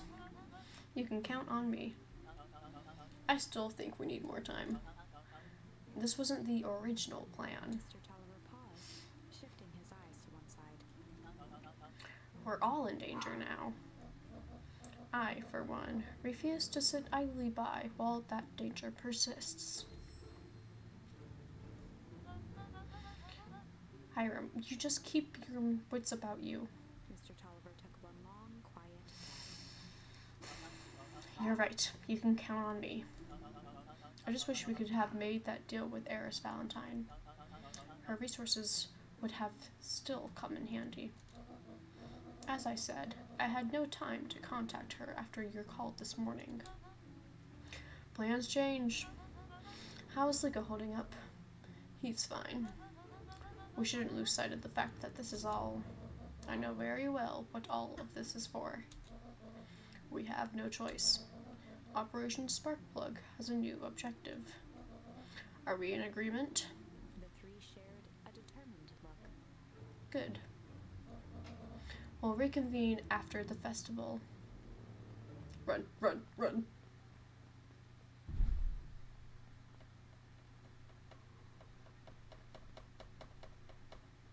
You were supposed to cram. Why are you meeting with Mrs. Fratelli and Mr. Tolliver late at night? Hey, Luca. Love it. Don, you scared me. How long have you been there? Oh, just a few minutes. Earlier today, I saw Mr. Tolliver and your grand enter the diner together.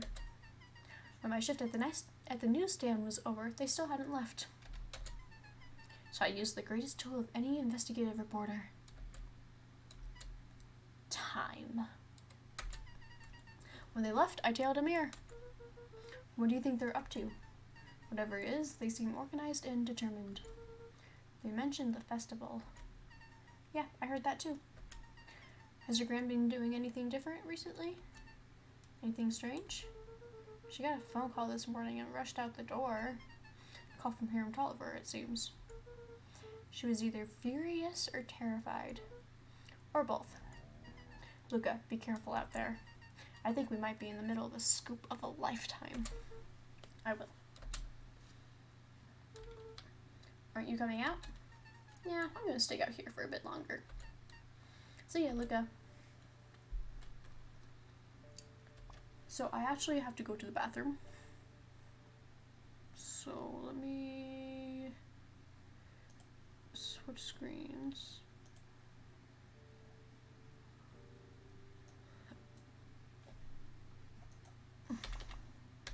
Actually, let me...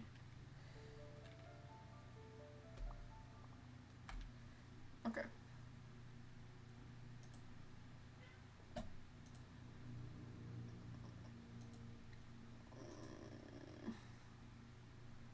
I shouldn't be long, so we're just gonna play this. Maybe.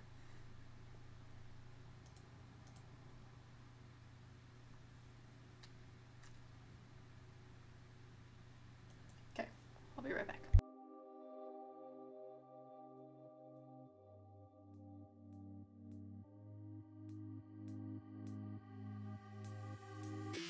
I'm not in the mood, thought you'd be here soon.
me and you.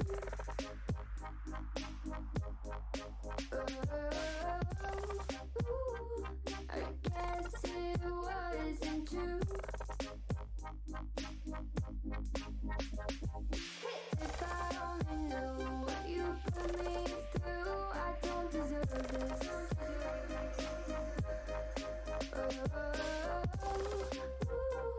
I thought it'd be me and you.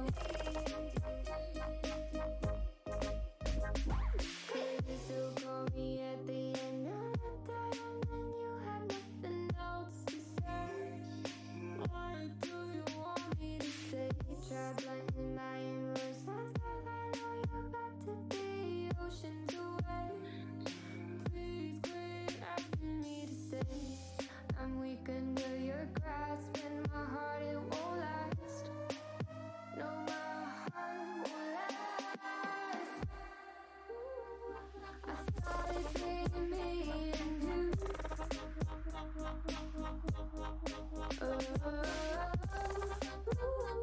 I guess it wasn't true. If I only knew what you put me through, I don't deserve this.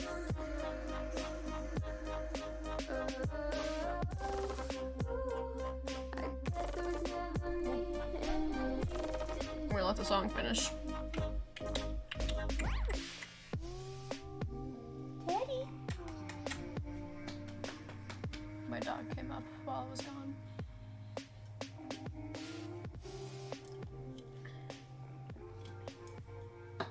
Hi, Teddy. Okay. Da-da-da-da-da.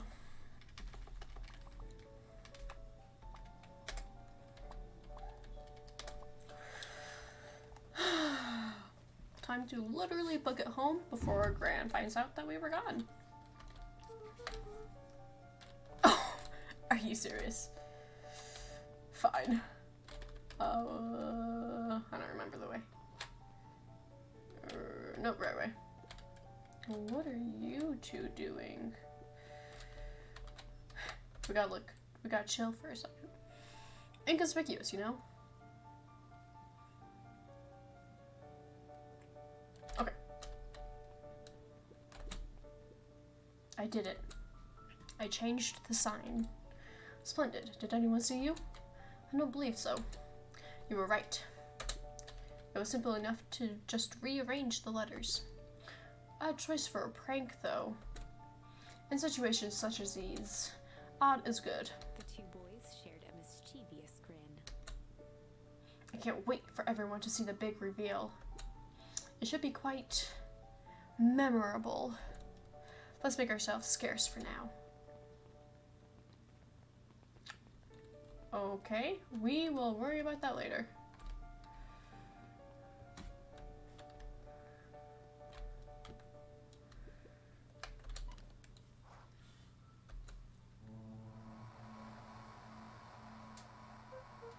Rollo?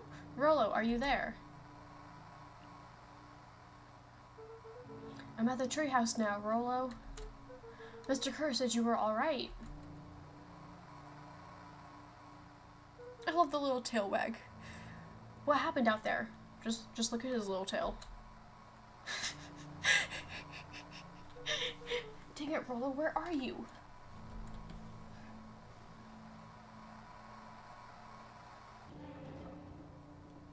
Hello?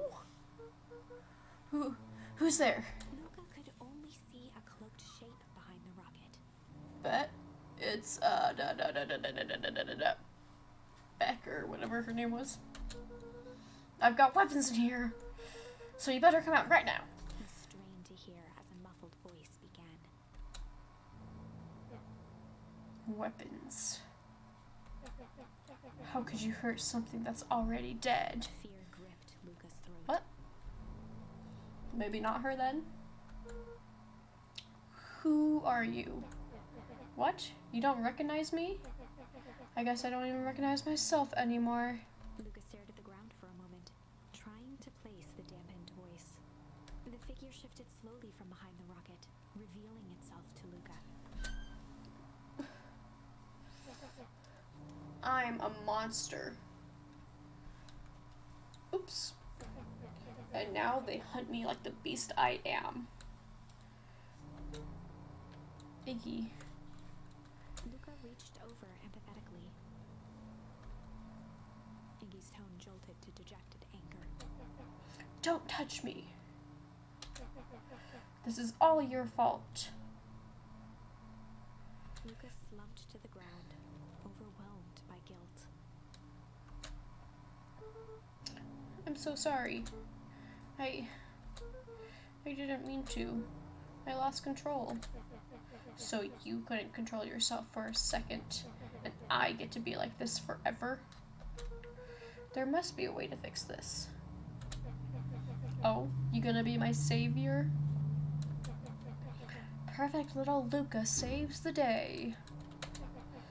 With his positive attitude and the power of friendship. None of this matters. There's no time. They're after me. They chased me all through Weepwood. I only came in here to hide. Hide from who? Who's after you? Luca! Luca! Rollo? It's not safe, Luca. Rollo, where are you? The treehouse. I'm at the treehouse, Rollo. Where are you? No, Luca, the treehouse isn't safe. They said they were going to the treehouse. I was trying to tell you to stay away from the treehouse. Who said they're going to the treehouse? Bestie, that's not the issue right now. The clipboards. What did I tell ya? Those perennial harvest wackadoos are after me. They've been chasing me, yelling questions at me. What sort of questions? They're saying the same stuff they always do, but it's different now. Less asking, more threatening. We're gonna figure this out, Iggy. Yeah, well, thanks.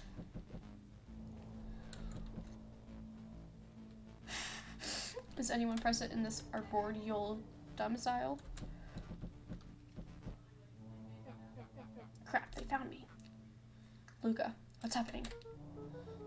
Don't panic. You stay here and I'll see what they want.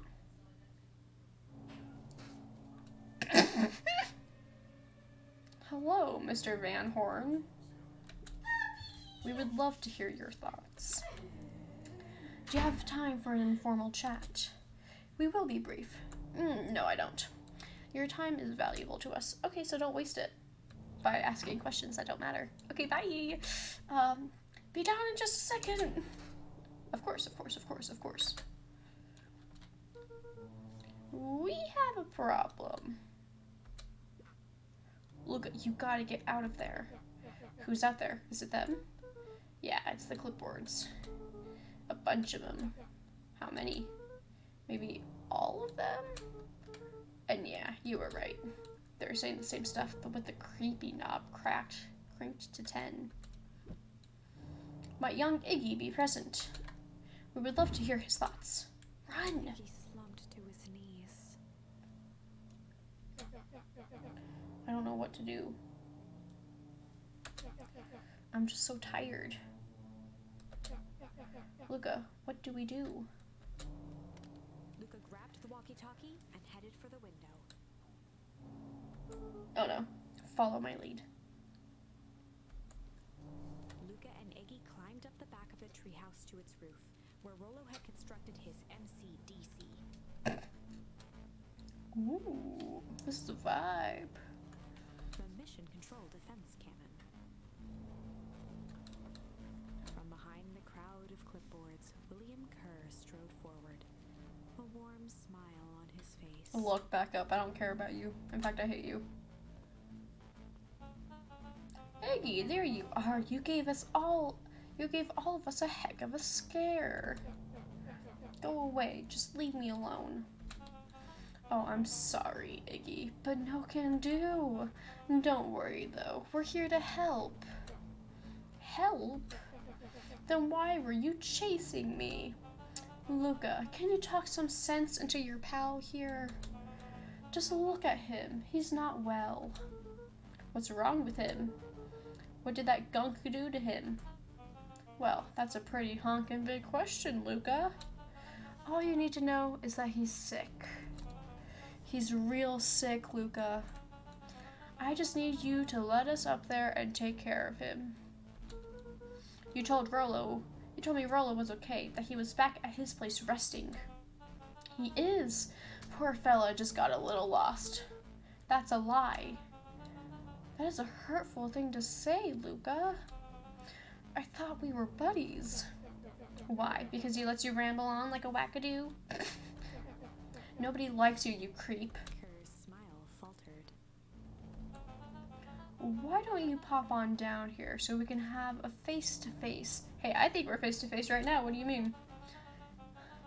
Yelling like this is gonna give us all a heck of a sore throat. And who wants that? Luca's grip tightened on the MCDC. What did you do to Rollo, you liar? Well, shucks, Luca. The only teeny tiny fib I told you was that he was at home. He is resting, and he is perfectly safe. For now, at least. What happens to him next is up to you, Luca. Look around. You're in quite the pickle, and I am the only person in the whole wide world who can help you. You get to decide how this ends. Well, damn. Luca's mind raced. He was caught in a trap. What do you do when there's no hope? He wiped his cheeks with a sleeve. What are you gonna do, Luca? Excellent question.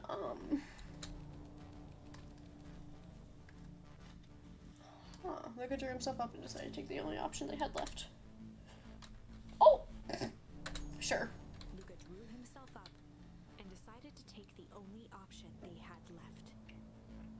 Fight. He swung the mission control defense cannon around, aiming it confidently at the smirking face of William Kerr. I will say I am a bit disappointed that I can't use any of the tokens for all of the choices, but I do understand that that they're all designated to specific parts. Hey, Mr. Kerr. Summoned his most insolent demeanor. Rollo sends his regards. Hey, that was uncalled for. More than a little rude, and just plain unsanitary. Luca, I really did think we were good pals. What a shame that has come to this.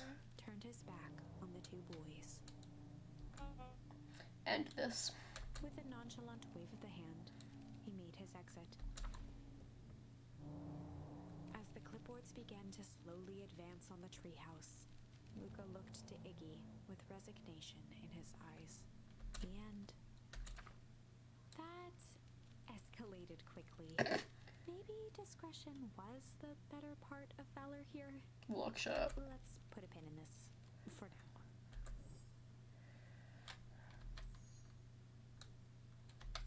So let's see. And that has a new one. Let's finish this one first. Because I never finished it. Oh! Nice. Chapter 4. The best policy. That's right, because this time Beck Luca got... paused for a moment, catching his breath. He'd only just met Beck, and somehow he already managed to drag her into this mess. Hopefully he could make it up to her. But finding Rollo was his primary concern.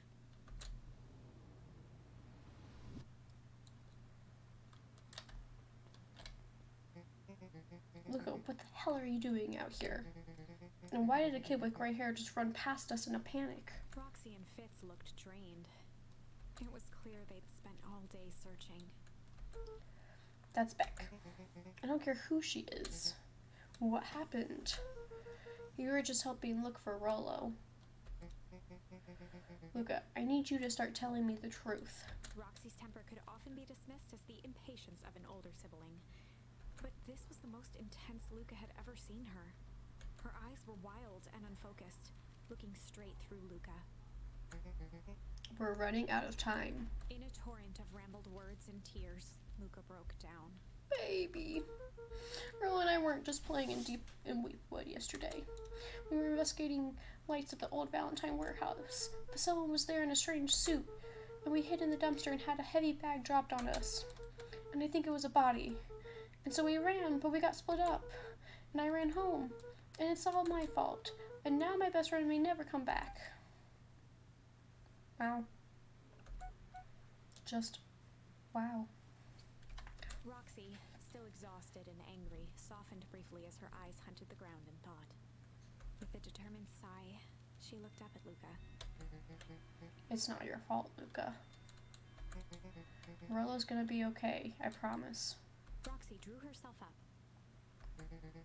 I'm gonna fix this. Luca, go home. But I want to help. This is too dangerous for a kid. I can't just sit around. I have to do something. Roxy tried to think of the safest place to send Luca. Go back to that little treehouse you two like to play in. Wait in there in case Rollo shows up. Sound like a plan? Luca wiped his cheeks and gave a quick nod. You did the right thing telling me the truth. Now scoot. You really believe the story? What other option do we have? Things have been strange around here leading up to the festival. My dad has been acting weird lately. Well, weirder than normal. Looking into the puddle, Roxy rubbed her arms to warm up. Why is it so cold here? This place gives me the willies.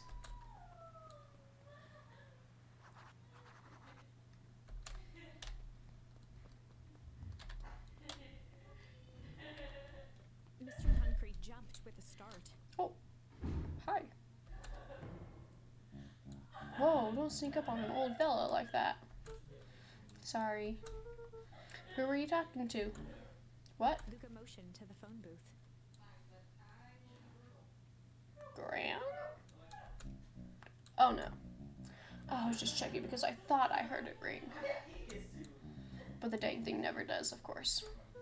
Yeah, I've never seen anyone use it, really. The whole thing's a waste of money, if you ask me. Any word from Rollo yet? Not yet. Long time for a boy to lose his way. Rollo knows those woods too well to get lost. I suppose you're right. Silly boy's antics have this whole town worried sick. What is the music for? Antics? We all know Rollo likes to play his little pranks. You think this is a prank? What other possible explanation could there be? He's not playing a prank, and he didn't get lost. Someone took him, I know it. How would you know that? Unless... Luca, is there something else that you know? Mr. Concrete gently placed one of his substantial hands on Luca's shoulder. Why did I use the word substantial? Dang it, boy. If there's something you know, something that could help your friend, you need to tell folks. Luca peered up at Mr. Nuncreed. Kind eyes warmed a stern face. There was a deeper emotion hiding beneath it all. I don't trust him. It was subtle, but Luca could sense something eating away at him.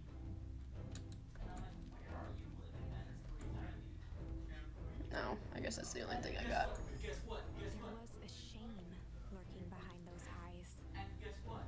Just kidding. A deep sadness. If Mr. Nuncreed was that worried about Rollo, maybe he could help. People are talking downstairs. Yesterday, Rollo and I were messing around at the old Valentine warehouse. Mr. Nuncreed raised an eyebrow. Both of you? You were with Rollo when he went missing? Not exactly. I was hiding in the dumpster. The dumpster? What were you doing in there? At first we were just looking around. Then someone in a strange yellow suit came and dumped something on us. We both got scared and ran. That was the last I saw of him. You got scared by some garbage? Well, that's why you don't go skulking in someone's dumpster. But it wasn't garbage. I think it was a body. I'm sure it was just some trash. No, there was a name tag. It said Deep Engineering. Moncrief's shoulders slumped. I wish you wouldn't have said that. A deep sigh bellowed from Oh his no. chest. Why did you have to? I tried, Luca. God knows I tried to keep you safe. He attempted to take a step back, but Nuncreed's hand clamped down on his shoulder. But you Van Horns just can't help yourselves, can you? We were all so close to being done with this. With a firm shove, Nuncreed manhandled Luca into the phone booth. What are you doing? It's out of my hands now. The door latched shut with a mechanical hiss.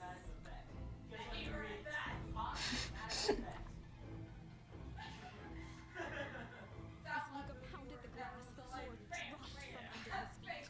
Oh! The inside of the phone Like, as soon as he was elected, gravity's whim, guess and what? pressed his hands to the walls. Because there's people out downstairs, I'm gonna mute myself unless I'm talking specifically. As he braced for impact, the capsule hurried to a surprisingly smooth stop.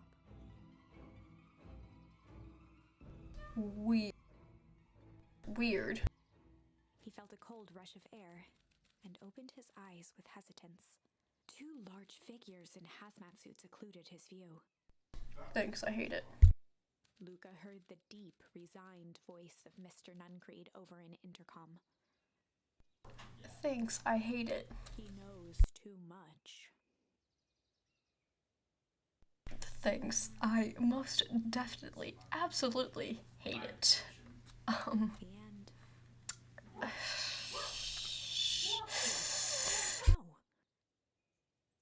This isn't the end. I know there's still much more. Somehow this went wrong. Okay, let's try something else.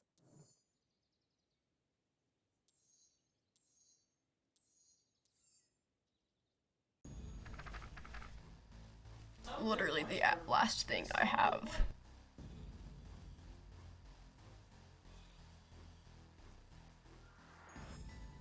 This is a story about struggle. Luca could hear a machine humming somewhere nearby. He felt around wildly, searching for something, anything that could help.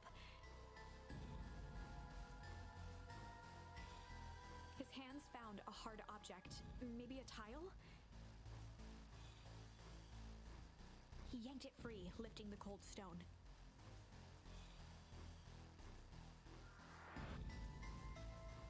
Let me go! Luca swung the tile as hard as he could at the shape that still held fast to his leg. He heard the crack of glass as the stone hit the assailant's mask.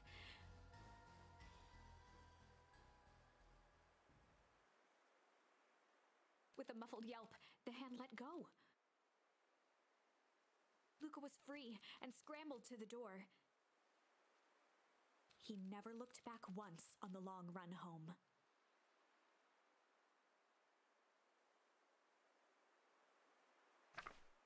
Chapter 3.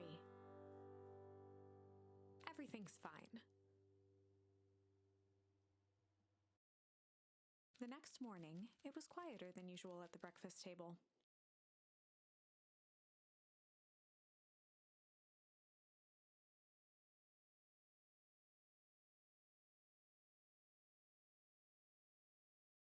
Only the sound of silverware and chewing interrupted the awkward silence.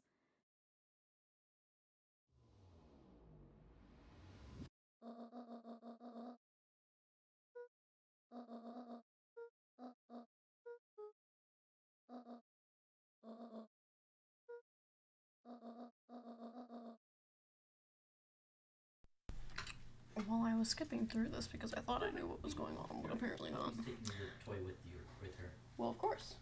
Bye bye, puppy. One for Mr. Tolliver at the Bag and Wag. Another for Miss Fratelli at the diner.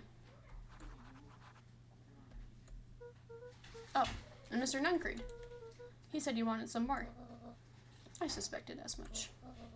Yes, he seems to have taken a particular interest in my jam. There are some extras in the basket for that enthusiastic gentleman. Just make sure Fratelli and Tolliver get the ones on top. No problem. Up with you now, while the day is still young.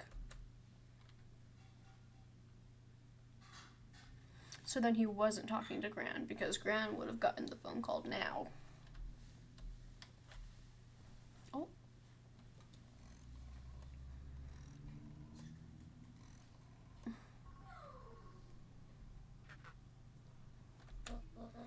Hello, is Jennifer Hartford? Before you hang up, just hear me out. I have a business proposition.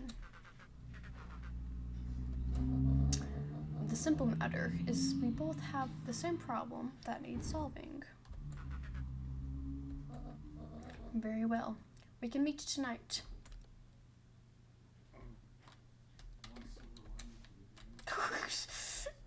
So smooth. Okay. So how about yesterday? Roxy can be so annoying. But good news, no more boring chores for me today. Did you make it to the old Valentine warehouse? So, what did you find? Give me the dirt. Something happened. There was someone else there. What? Who was it? Was it aliens? I knew it would be aliens. No. Zombies? No. Alien zombies? What else could it possibly be? Rollo. I'm gonna deliver these into town first. We can catch up after. Ooh, is it a whole thing? Sounds like a whole thing. Yeah, we shouldn't talk about it here. Meet me at the treehouse tonight. I'm not sure what this treehouse is that you speak of. Meet me at Mission Control. Roger that, Space Cadet. I love him. Look at him.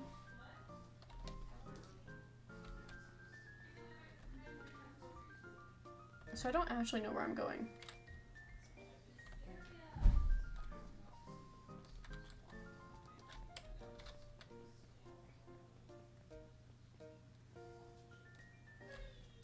Let's see, diner?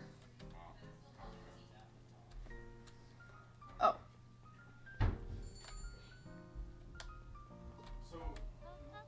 Well, if it isn't my favorite little jam runner. Oh, one second, I'm getting called.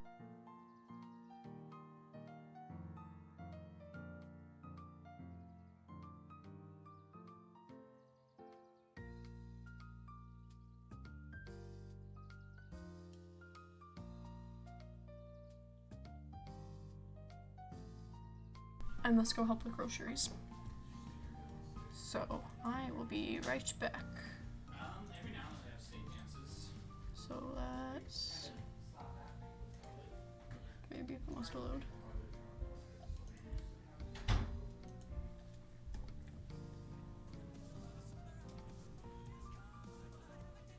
Me.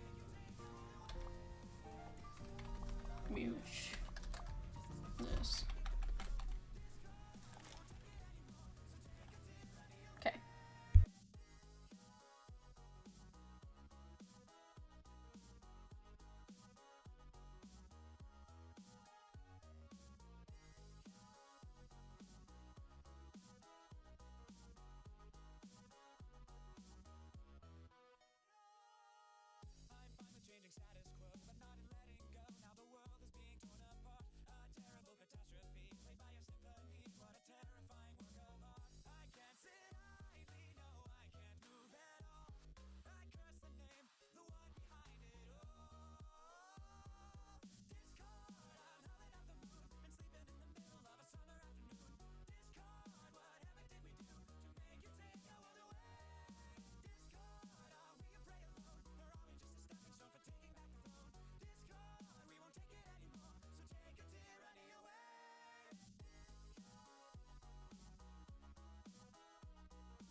Mrs. Fratelli.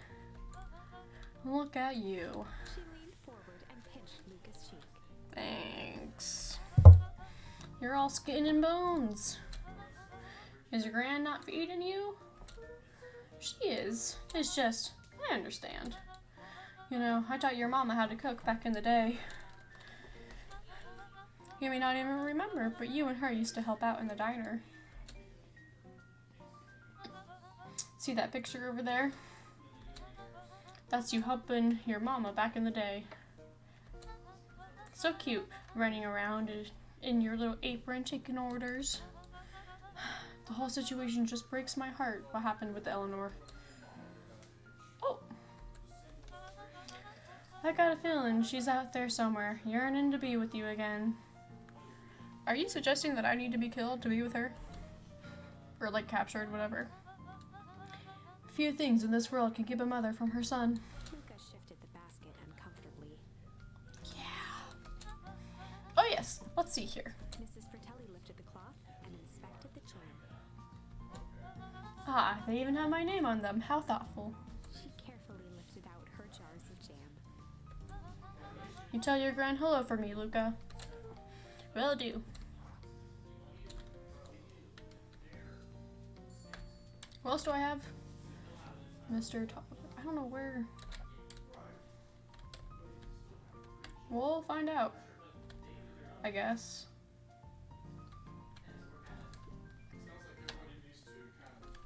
Maybe? No? No, that was just for the sign. Let's try going up these stairs and then going inside. Not that it worked before, but...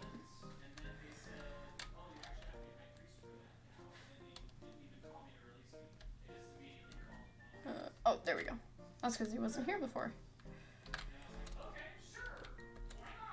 his counter, Hiram Tolliver was meticulously shining apples. More accurately, Hiram Tolliver was meticulously shining one. Hello? Mr. Tolliver fumbled the apple, flailing at the air as it fell. Me too. Oh, sorry. Ah, no bother, no bother. He leaned forward and lowered his voice. I see you have something for me. Yeah, Gran had some jam I'm supposed to give you. He leaned in a bit further. Jam? Yeah, these ones on top. She wrote your name on them. Mr. Tolliver leaned back, speaking loud enough for anyone to hear. Ah, yes! The jam! Thank you so much for delivering this jam to me. He reached forward and snapped up the jars of jam, giving Luca a little wink. I shall put it on my store shelves post haste. Okay. I should finish my deliveries. Of course. Of course. Leaned in for a final whisper. Of course. Okay, buddy.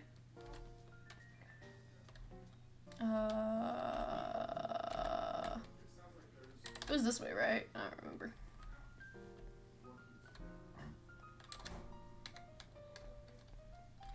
Hi, I'm back. Got some jam for you, Mr. Nuncreed. Luca, you seem chipper. Well, aside from being on delivery duty, it's a nice day. Mr. Nuncreed eyed Luca for a moment, then nodded in agreement. I suppose it is. So, do you want your jam? Oh, right. Usually Juniper drops these off herself. I guess she's busy today. Anyway, this is my last delivery for the day. Oh, in that case, Snatched the basket from Luca. I'll hold on to the basket until the next time I see your gran. Okay then. Back. Hey, you. Anchovies or pineapple? I assume this is for on pizza, in which case, neither. What? Don't think. Just answer. Pineapple. Why? How old are you? 12? Perfect. Follow me. Who are you? Anyone ever tell you you ask too many questions? Just try to keep up, okay? What just happened? Well.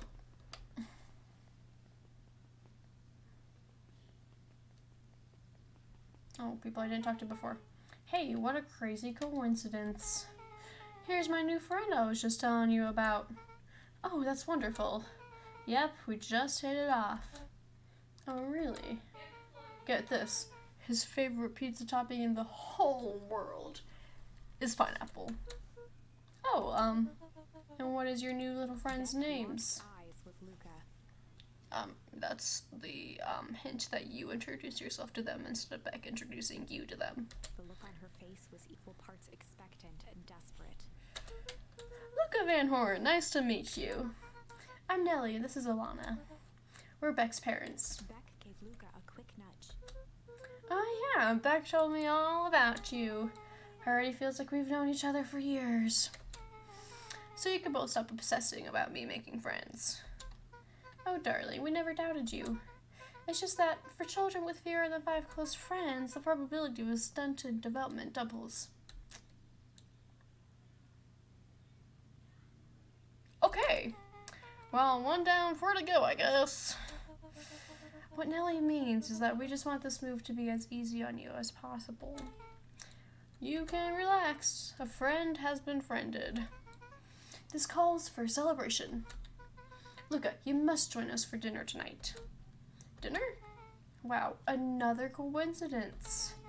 I actually already asked him, and he said he would love to.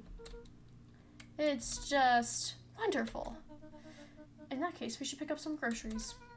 You two don't get into too much trouble now. Beck, what the heck? Wow, I can't believe that worked. Nice done. You're welcome? I owe you one. My moms are great and all, but they can be a bit much sometimes. Our house is a little cottage next to that big mansion place. Wait, you live on the Valentine estate? Yeah, that's the spot. Meet me by their big creepy gate. Don't be late, or I'm back to square one on this whole friend grift. Great, see you there. Like, now?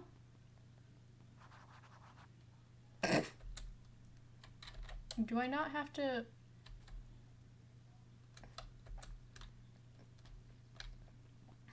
We're gonna try to go to the treehouse now.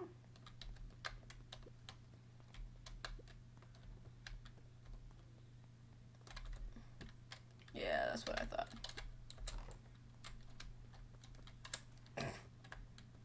I'm just realizing he drew himself on the things.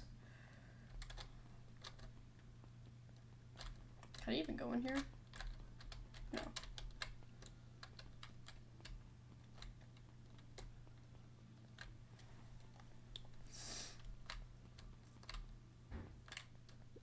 Hello? Good morning, Jeff. What's so good about it? Another day further down the tubes, if you ask me. Come on now, it's not all that bad. The festival is coming up. The festival. Old man Valentine used to put on cockamamie shenanigans all the time. And where did that get us?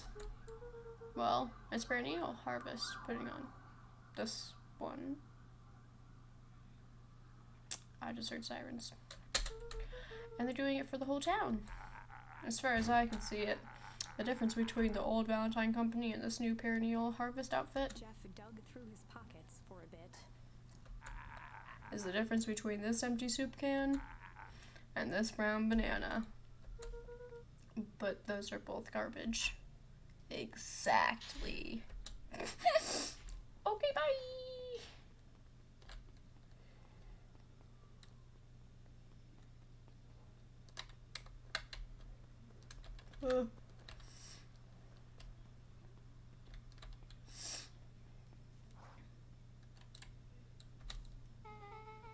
So who all lives in that house? Eris and Gus Valentine grew up there. And Solomon moved in a few years back. The creepy little kid in the vest. Sounds like the one.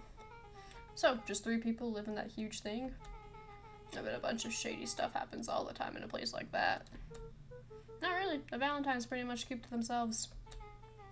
So it's empty and boring? Pretty much. What a waste. My mom says that it used to be way busier back before Sharper died. Before the foul harvest. Okay, that's like the 5th time someone mentioned this foul harvest thing. And you all use that same ominous tone. Eventually, you're going to explain to me how that harvest got all fouled up. But we can't keep my parents waiting anymore. This way.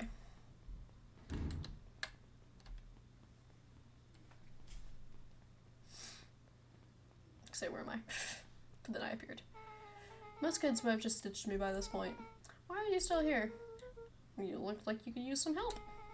You know what, Luca? You're not so bad. Let's get through this as simply as possible. Just eat, smile, and nod. Fun. Great, whatever you do, don't bring up their work. I think I can handle that. Beck took a long breath, then gave a firm nod. Here goes nothing. Chapter 4. Dinner with the Moodwills. The Moodwills? What? Ilona Moodwill was worried about change. A gardener at heart, she understood the necessity of change, relied on it even. But there was a difference between the controlled world of her plants and this cluttered cottage in a strange town. What? Almost done. Nellie was a blur of activity, digging through boxes.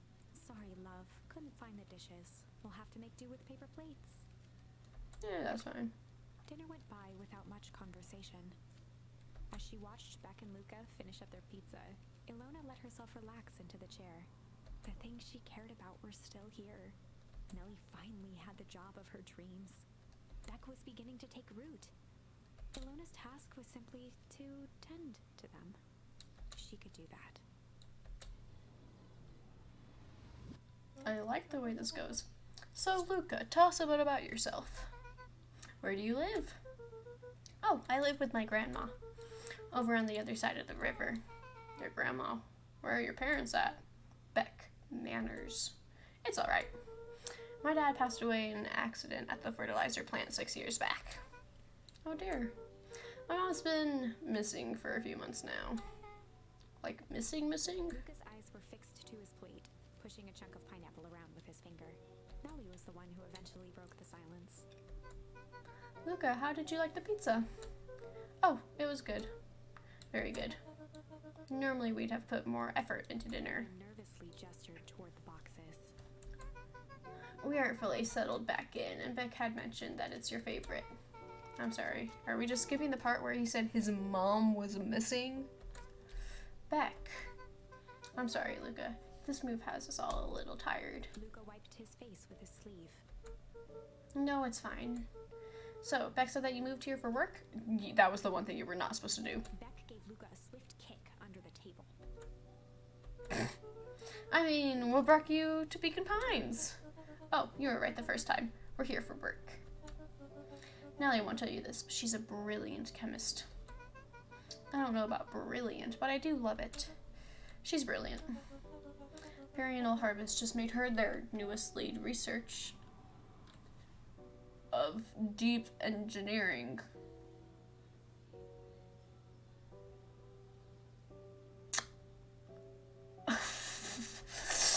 Yikes. She makes it sound more impressive than it is. I'm just happy that I get to make a difference in the world. Perianal Harvest is at the forefront of evolving agriculture into something more useful than sprinkling water and excrement on the ground. Over to Beck. She seemed to be holding her breath. What Nellie means, Luca, is that there are different ways to grow plants. Yes, some people talk to their plants and hope for the best. And some people happily leave their job to allow a loved one to pursue their dream. You swore you didn't. Slammed her fist into the table. Okay. Perhaps harder than she intended. Hey, Luca.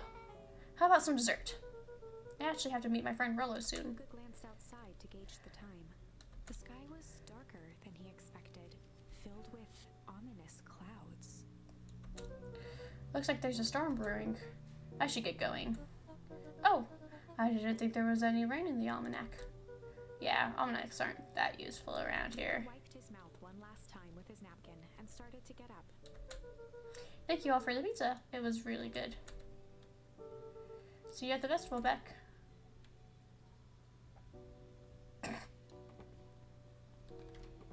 Wait up. I'll walk you home. Surprised, Luca turned around. He knew Rollo could be prickly around new people. But Beck seemed cool. Rollo would warm up to her eventually. Eventually. Probably. Probably.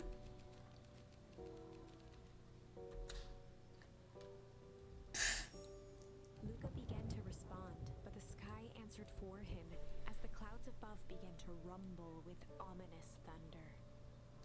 It's interesting that break was an option. It's not what I thought break would be for. You sure we can make it home before the storm kicks off? Luca surveyed the roiling clouds. I'd say the odds are good. Maybe you should stay here and I'll just make a break for it. At that moment, the heavens opened up, unleashing torrential rain. Care to recalculate those odds? Hurry inside, you two, before you catch cold.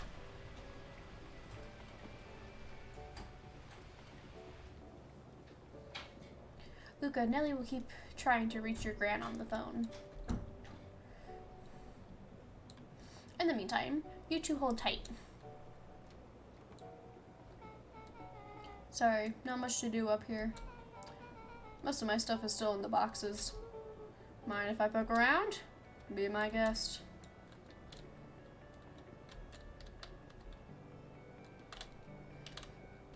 Luca squinted into the eye hole of the microscope.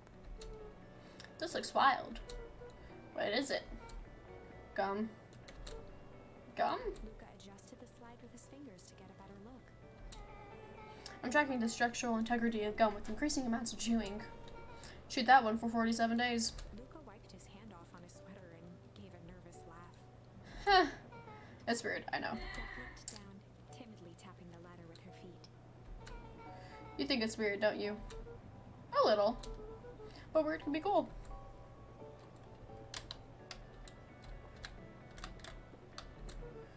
Oh, wow. Rollo and I have a rodeo. Wow. A radio just like this at the treehouse. Probably not exactly like this one. My mom and I tore the whole thing down to the bolts. Fitted it with some state-of-the-art vacuum tubes. She seems pretty awesome. She gets carried away sometimes. I think she feels guilty for working too much.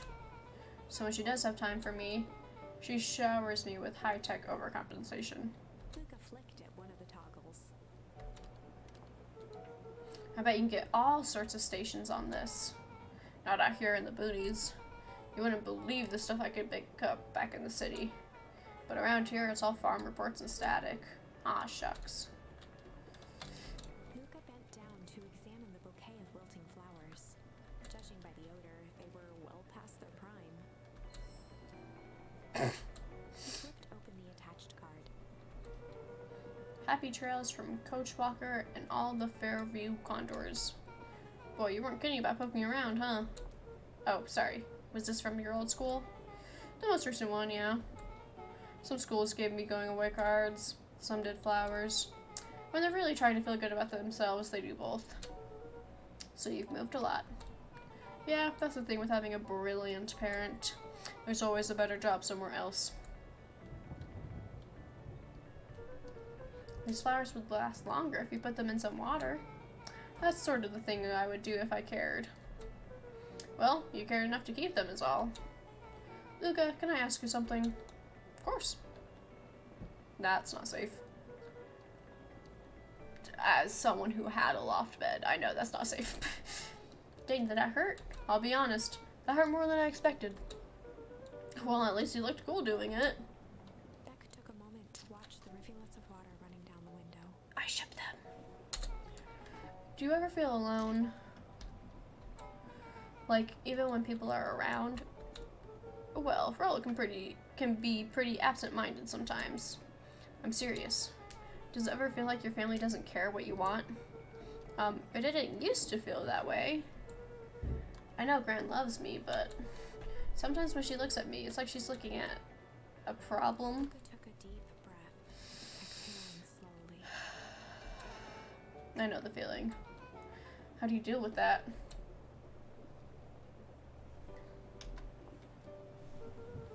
I guess I haven't yet. But one thing my dad told me when I was little, don't hold a grudge, especially against yourself. If you try to hold it all in, you're gonna pop. So then, what do you do when you don't know what to do? Dad never got to that part. Something I figured out on my own, though. You gotta do something. Anything. Here. What are you doing? I don't know. Something. We're gonna register our complaints with the storm. Listen here, you miserable universe. Stop jerking me around. I just want things to go back to the way they were. Everyone tells me it's gonna be alright. Things are gonna change. Let out a feral scream echoed into the night. Bestie! Every time something changes, everything gets worse. Screw this town. Whoa. Let me try. Moving sucks!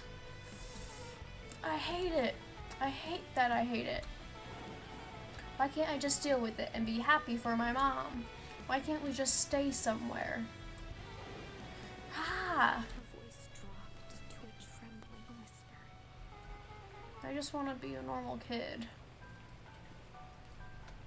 My heart. I actually love this moment. Brushed off her shirt and straightened up. There.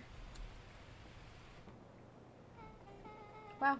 I actually feel a little better. As abruptly as it began, the storm abated. Thanks. I needed that. Me too. I should head out before the rain starts up again. Sure, I'll walk you out. I love them. See you and Rolo at the festival? Sounds good. Luca. Don't let the universe jerk you around. Beck gave Luca a light thump on the arm before heading in. Thanks, bestie. Chapter 5.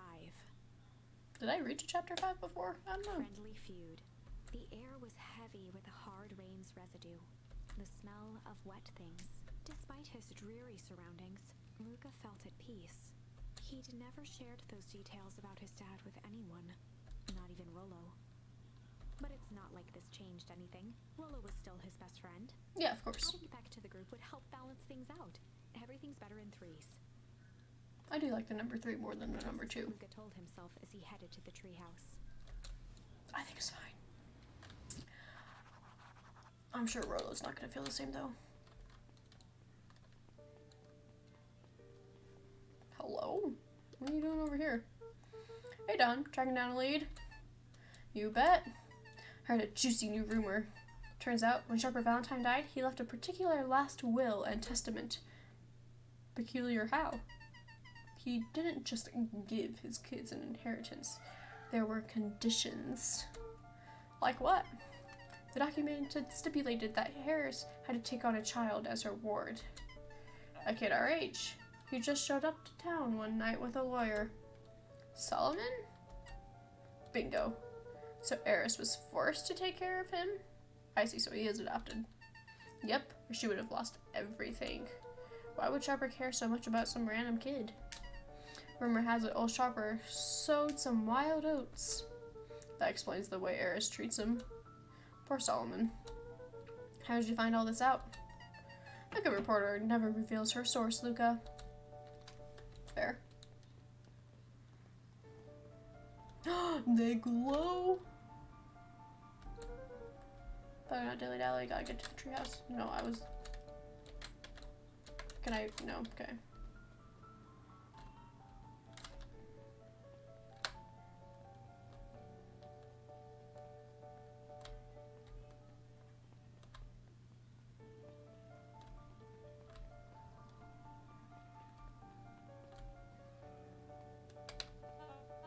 Excuse me, what are you doing?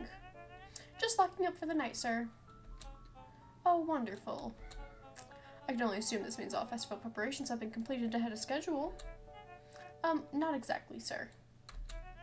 The storm set us back a bit, and it's getting late, so we all decided to... You all decided? Yes, sir. I was unaware that your job involved deciding things. We're all here at Perennial Harvest because we believe in creating a better future, yes? Yes, sir. Very much, sir. Do you want to be the one to tell this town that we failed them? No. That we gave up because there was a little rainstorm and we all got sleepy? Of course not, sir. Good. Then it's decided. Yes, sir. We'll work till the task is done. See that you do. Our harvest awaits. Jeez. Oh. Talk about not being paid enough for what you do. Haha. What I know. Rollo, are you still up there? I didn't realize it was Carter. I'm sorry. Rollo isn't accepting visitors at the moment. Come back never. Luca had only ever heard him speak in this stiff yet gentle tone a few times. Baby. And it always meant one thing. You're upset. Oh. What makes you say that? Maybe because my best friend abandoned me for no reason? I didn't abandon you. I'm just a little late. Rollo scoffed. The rain held me up. Liar. You weren't even home. What? The storm got bad and I got worried, so I went looking for you. Imagine my surprise when I made it to your house and you weren't there.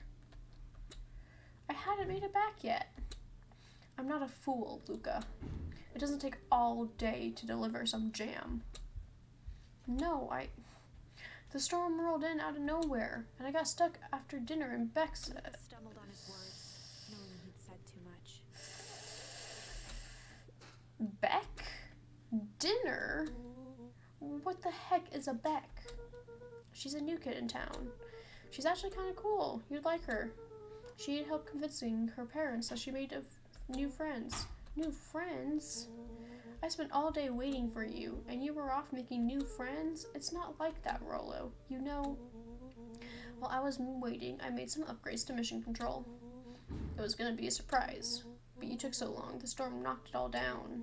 Just like you knocked down our friendship. What does that even mean? Luca became instinctively angry in response. Both boys were now shouting across the distance. It means you're a bad friend. You don't care about me. Of course I care. I knew I'd get in trouble waiting so late for you, but I kept my word, because that's what friends do. Oh wow, what a noble sacrifice you made. Easy for you to say, your friend doesn't even care. You can stay out as long as you want, and you wouldn't even get in trouble. Seriously?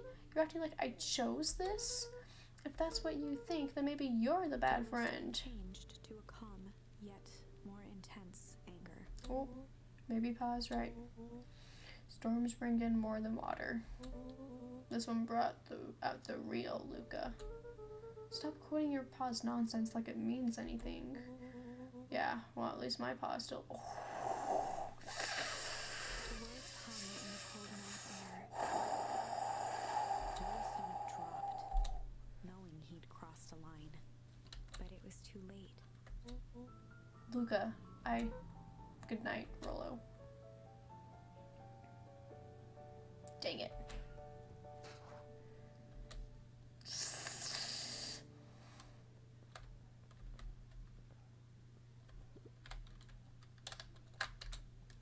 Luca dug through his old stuff, not even sure what he was looking for.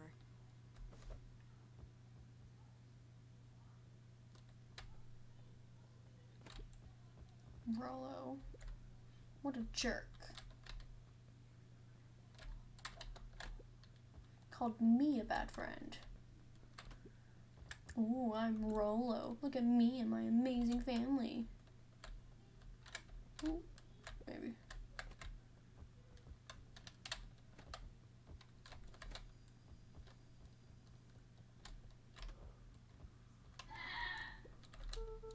I guess I'm just never supposed to make new friends. Baby. Luca? Gran cooed gently from the hallway. You slept straight through breakfast. Luca, are you alright? I'm fine. Just don't feel like getting up yet. Okay, I'll leave this oatmeal by the door. I've got to run out and take care of some things. Okay. Way back later to check in. Sure. Luca just wanted to be alone. He waited to hear the sound of the front door closing. Oh, I thought it wasn't going to come for a second.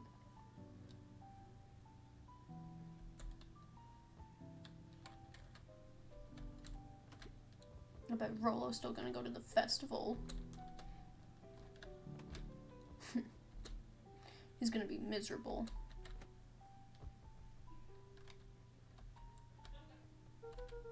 If Rollo thinks I'm still going to the festival with him, he can shove it.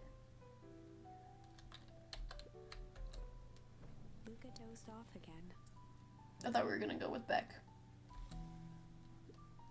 Luca, I see you didn't eat your oatmeal. Wasn't hungry. Well, just in case you get hungry, I'll leave a sandwich here too. Thanks. Rollo came by. What did he say? He wanted to talk to you. What did you say? I told him you weren't feeling well. Good. So, your plan is to just sit in your room all day? Pretty much. Well, I need to pop away again for a minute. If you decide to end your pity party and go outside, I think it'd do you some good. Noted. Luca still couldn't bring himself to go out. Besides, if he ran into Rollo, he'd have to actually confront the situation. Literally same. But you're a kid, is supposed to do this stuff while you're a kid. There's never anything interesting at the festival anyway.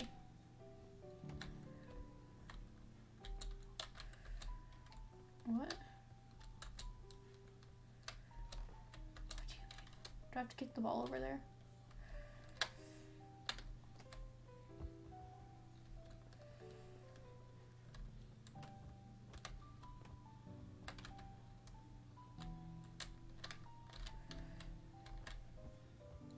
There we go.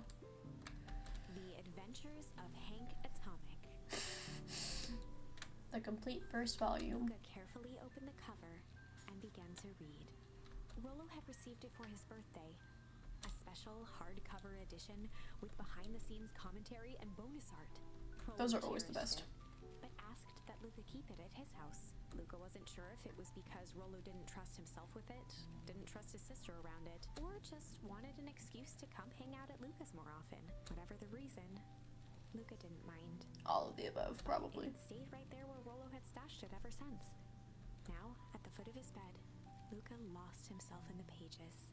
He'd read it all before, but at this moment, it somehow felt sentimental. He was well into issue number 5 when he heard soft footsteps from the hallway. Luca, another little friend came to see you.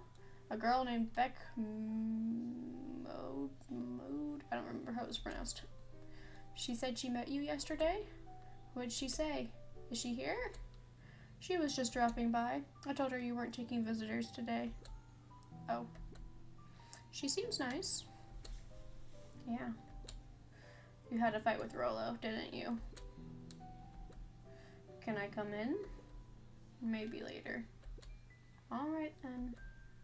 I'll leave dinner on the kitchen table.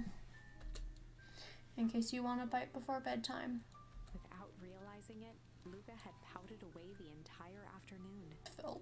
He once again felt the weight of it all and allowed his weary eyes to close. Luca stood in a vast black expanse. He looked up at his father standing beside him. Walt was working a straw at the bottom of a fountain glass, trying to collect the last bits of milkshake. Dad, where are we? Taking a final loud gurgling sip. His father peered up from the glass. He jangled the straw playfully with a warm smile, then lifted the empty glass as if to point into the darkness. The source? Luca's eyes followed his father's gesture. In an instant, he was sitting in front of a blazing campfire. Across from him sat a large figure in a yellow hazmat suit. Monster The High. figure's face was a scratchy echo. The movie. Thanks, I hate it. Well, if it isn't the man of the hour. What do you mean by that? Comfortable. No, Luca I held don't think his I will. shivering hands over the flame to warm himself. It doesn't work that way here. Their yellow-gloved hand pointed to the base of the flame. flame. See? Luke appeared at the base of the fire. It wasn't wood that was burning. It was Oh. pines itself. Oh. Tiny buildings, freezing and crumbling as they were consumed by flame. Lovely. Luca could see small shadows moving in the burning city. People. Luca leapt to his feet. We've got to help them! The figure gave a dismissive wave of their hand. Why waste energy helping people who can't even help themselves? The figure bent down to examine the panicked crowd as they desperately tried to stop the flames. Look, sometimes people who can't help themselves need help the most, okay? Like, I know it's supposed to be such a simple line, and I'm probably taking it too far, but that just kind of upsets me a lot. That's probably just because I'm mentally unstable. They only care about what's right in front of them. Not like us. Luca's voice was a trembling whisper. Us? The figure slowly stood up, grabbing its helmet with both hands. With a jolt and a twist, the suit emitted a gasp. Who is it? Who is it? Who is it? Who is it? Who is it? Who is it? Slowly revealing the face within. Who is it? Luca's own face looked back at him. What? Older, worn, distant. The sensation was oddly familiar, as if he'd caught his own reflection by surprise in the mirror. The doppelganger smiled. I tried to help once. He gestured towards his face, and all it got me was this. Lucas staggered back. You aren't me. Luca felt a hand catch his shoulder. His father was there again, beside him. Every choice sets us on a path. This is the end of one of your paths, son. Luca watched his older self shake its head ruefully, its face twisting into, well, Dad. If you wanted him to see this, far be it from me to disappoint. Luca watched in shock as the figure took a confident step forward and plunged into the flames in a flash of cold light. He was gone. What does all of this mean? Luca felt a reassuring squeeze on his shoulder. Just remember, why we choose matters just as much as what we choose. Aw. Luca woke up to see a hazy figure at the foot of his bed, Hello? silhouetted in the morning sun. Oh, baby. No, dear. It's only Gran. Luca rubbed his eyes. The kind, concerned face of his gran came into focus. How are you feeling? Fine? Anything you want to talk about? I don't feel like talking. That's just as well. How about you sit there and listen a bit? Whatever you and Rolo fought about doesn't matter. But Gran silenced Luca with a gentle pat on the leg. fights between friends happen. What was said doesn't matter. The important thing is that it's not the last thing you ever say to each other. You know, me and my best friend Abby, we actually have, to my memory, never fought. Which, like, worries me a bit, because everyone's like, oh, well, fighting, like, strengthens the friendship and relationship and whatever. I'm like, but we've never fought before. But he said stuff about Dad. Well, do you think he meant it? No. He was just mad. And did you mean any of the things you said to him? No. Good. One must appreciate friends in their best moments and accept them in their worst.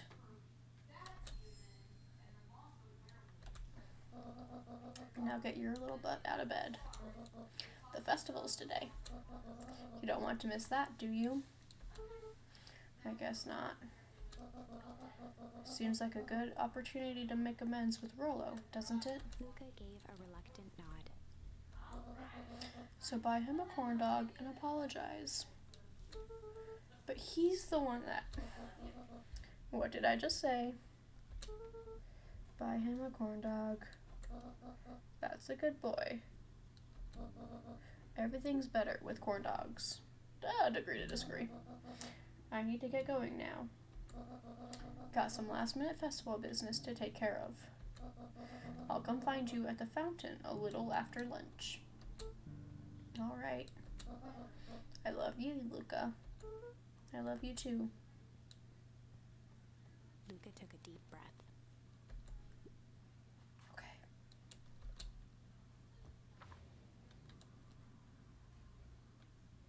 Chapter 6. Through thick and thin. Despite Luca's bitterness, Gran was right. He needed to hash things out with Rollo.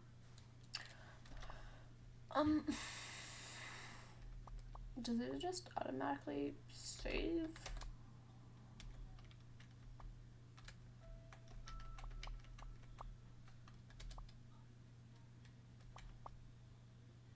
Well, I guess we'll find out. 1 second. No, I want.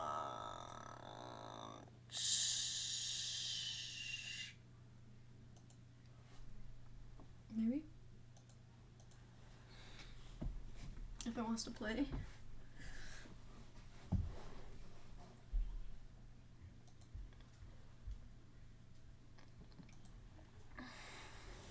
Hello?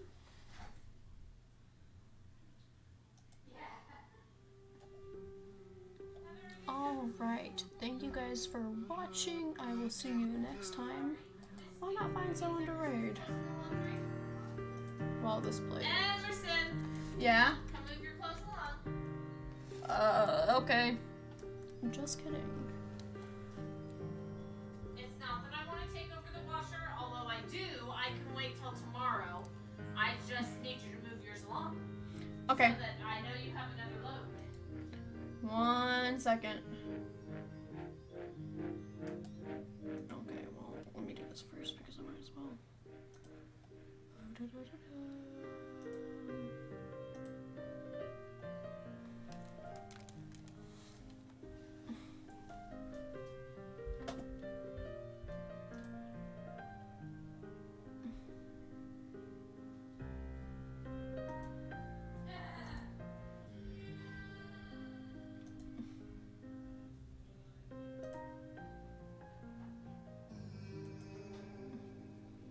Alright. Well, I accidentally closed it. And thank you guys so much for watching, and I will see you all next time. Goodbye.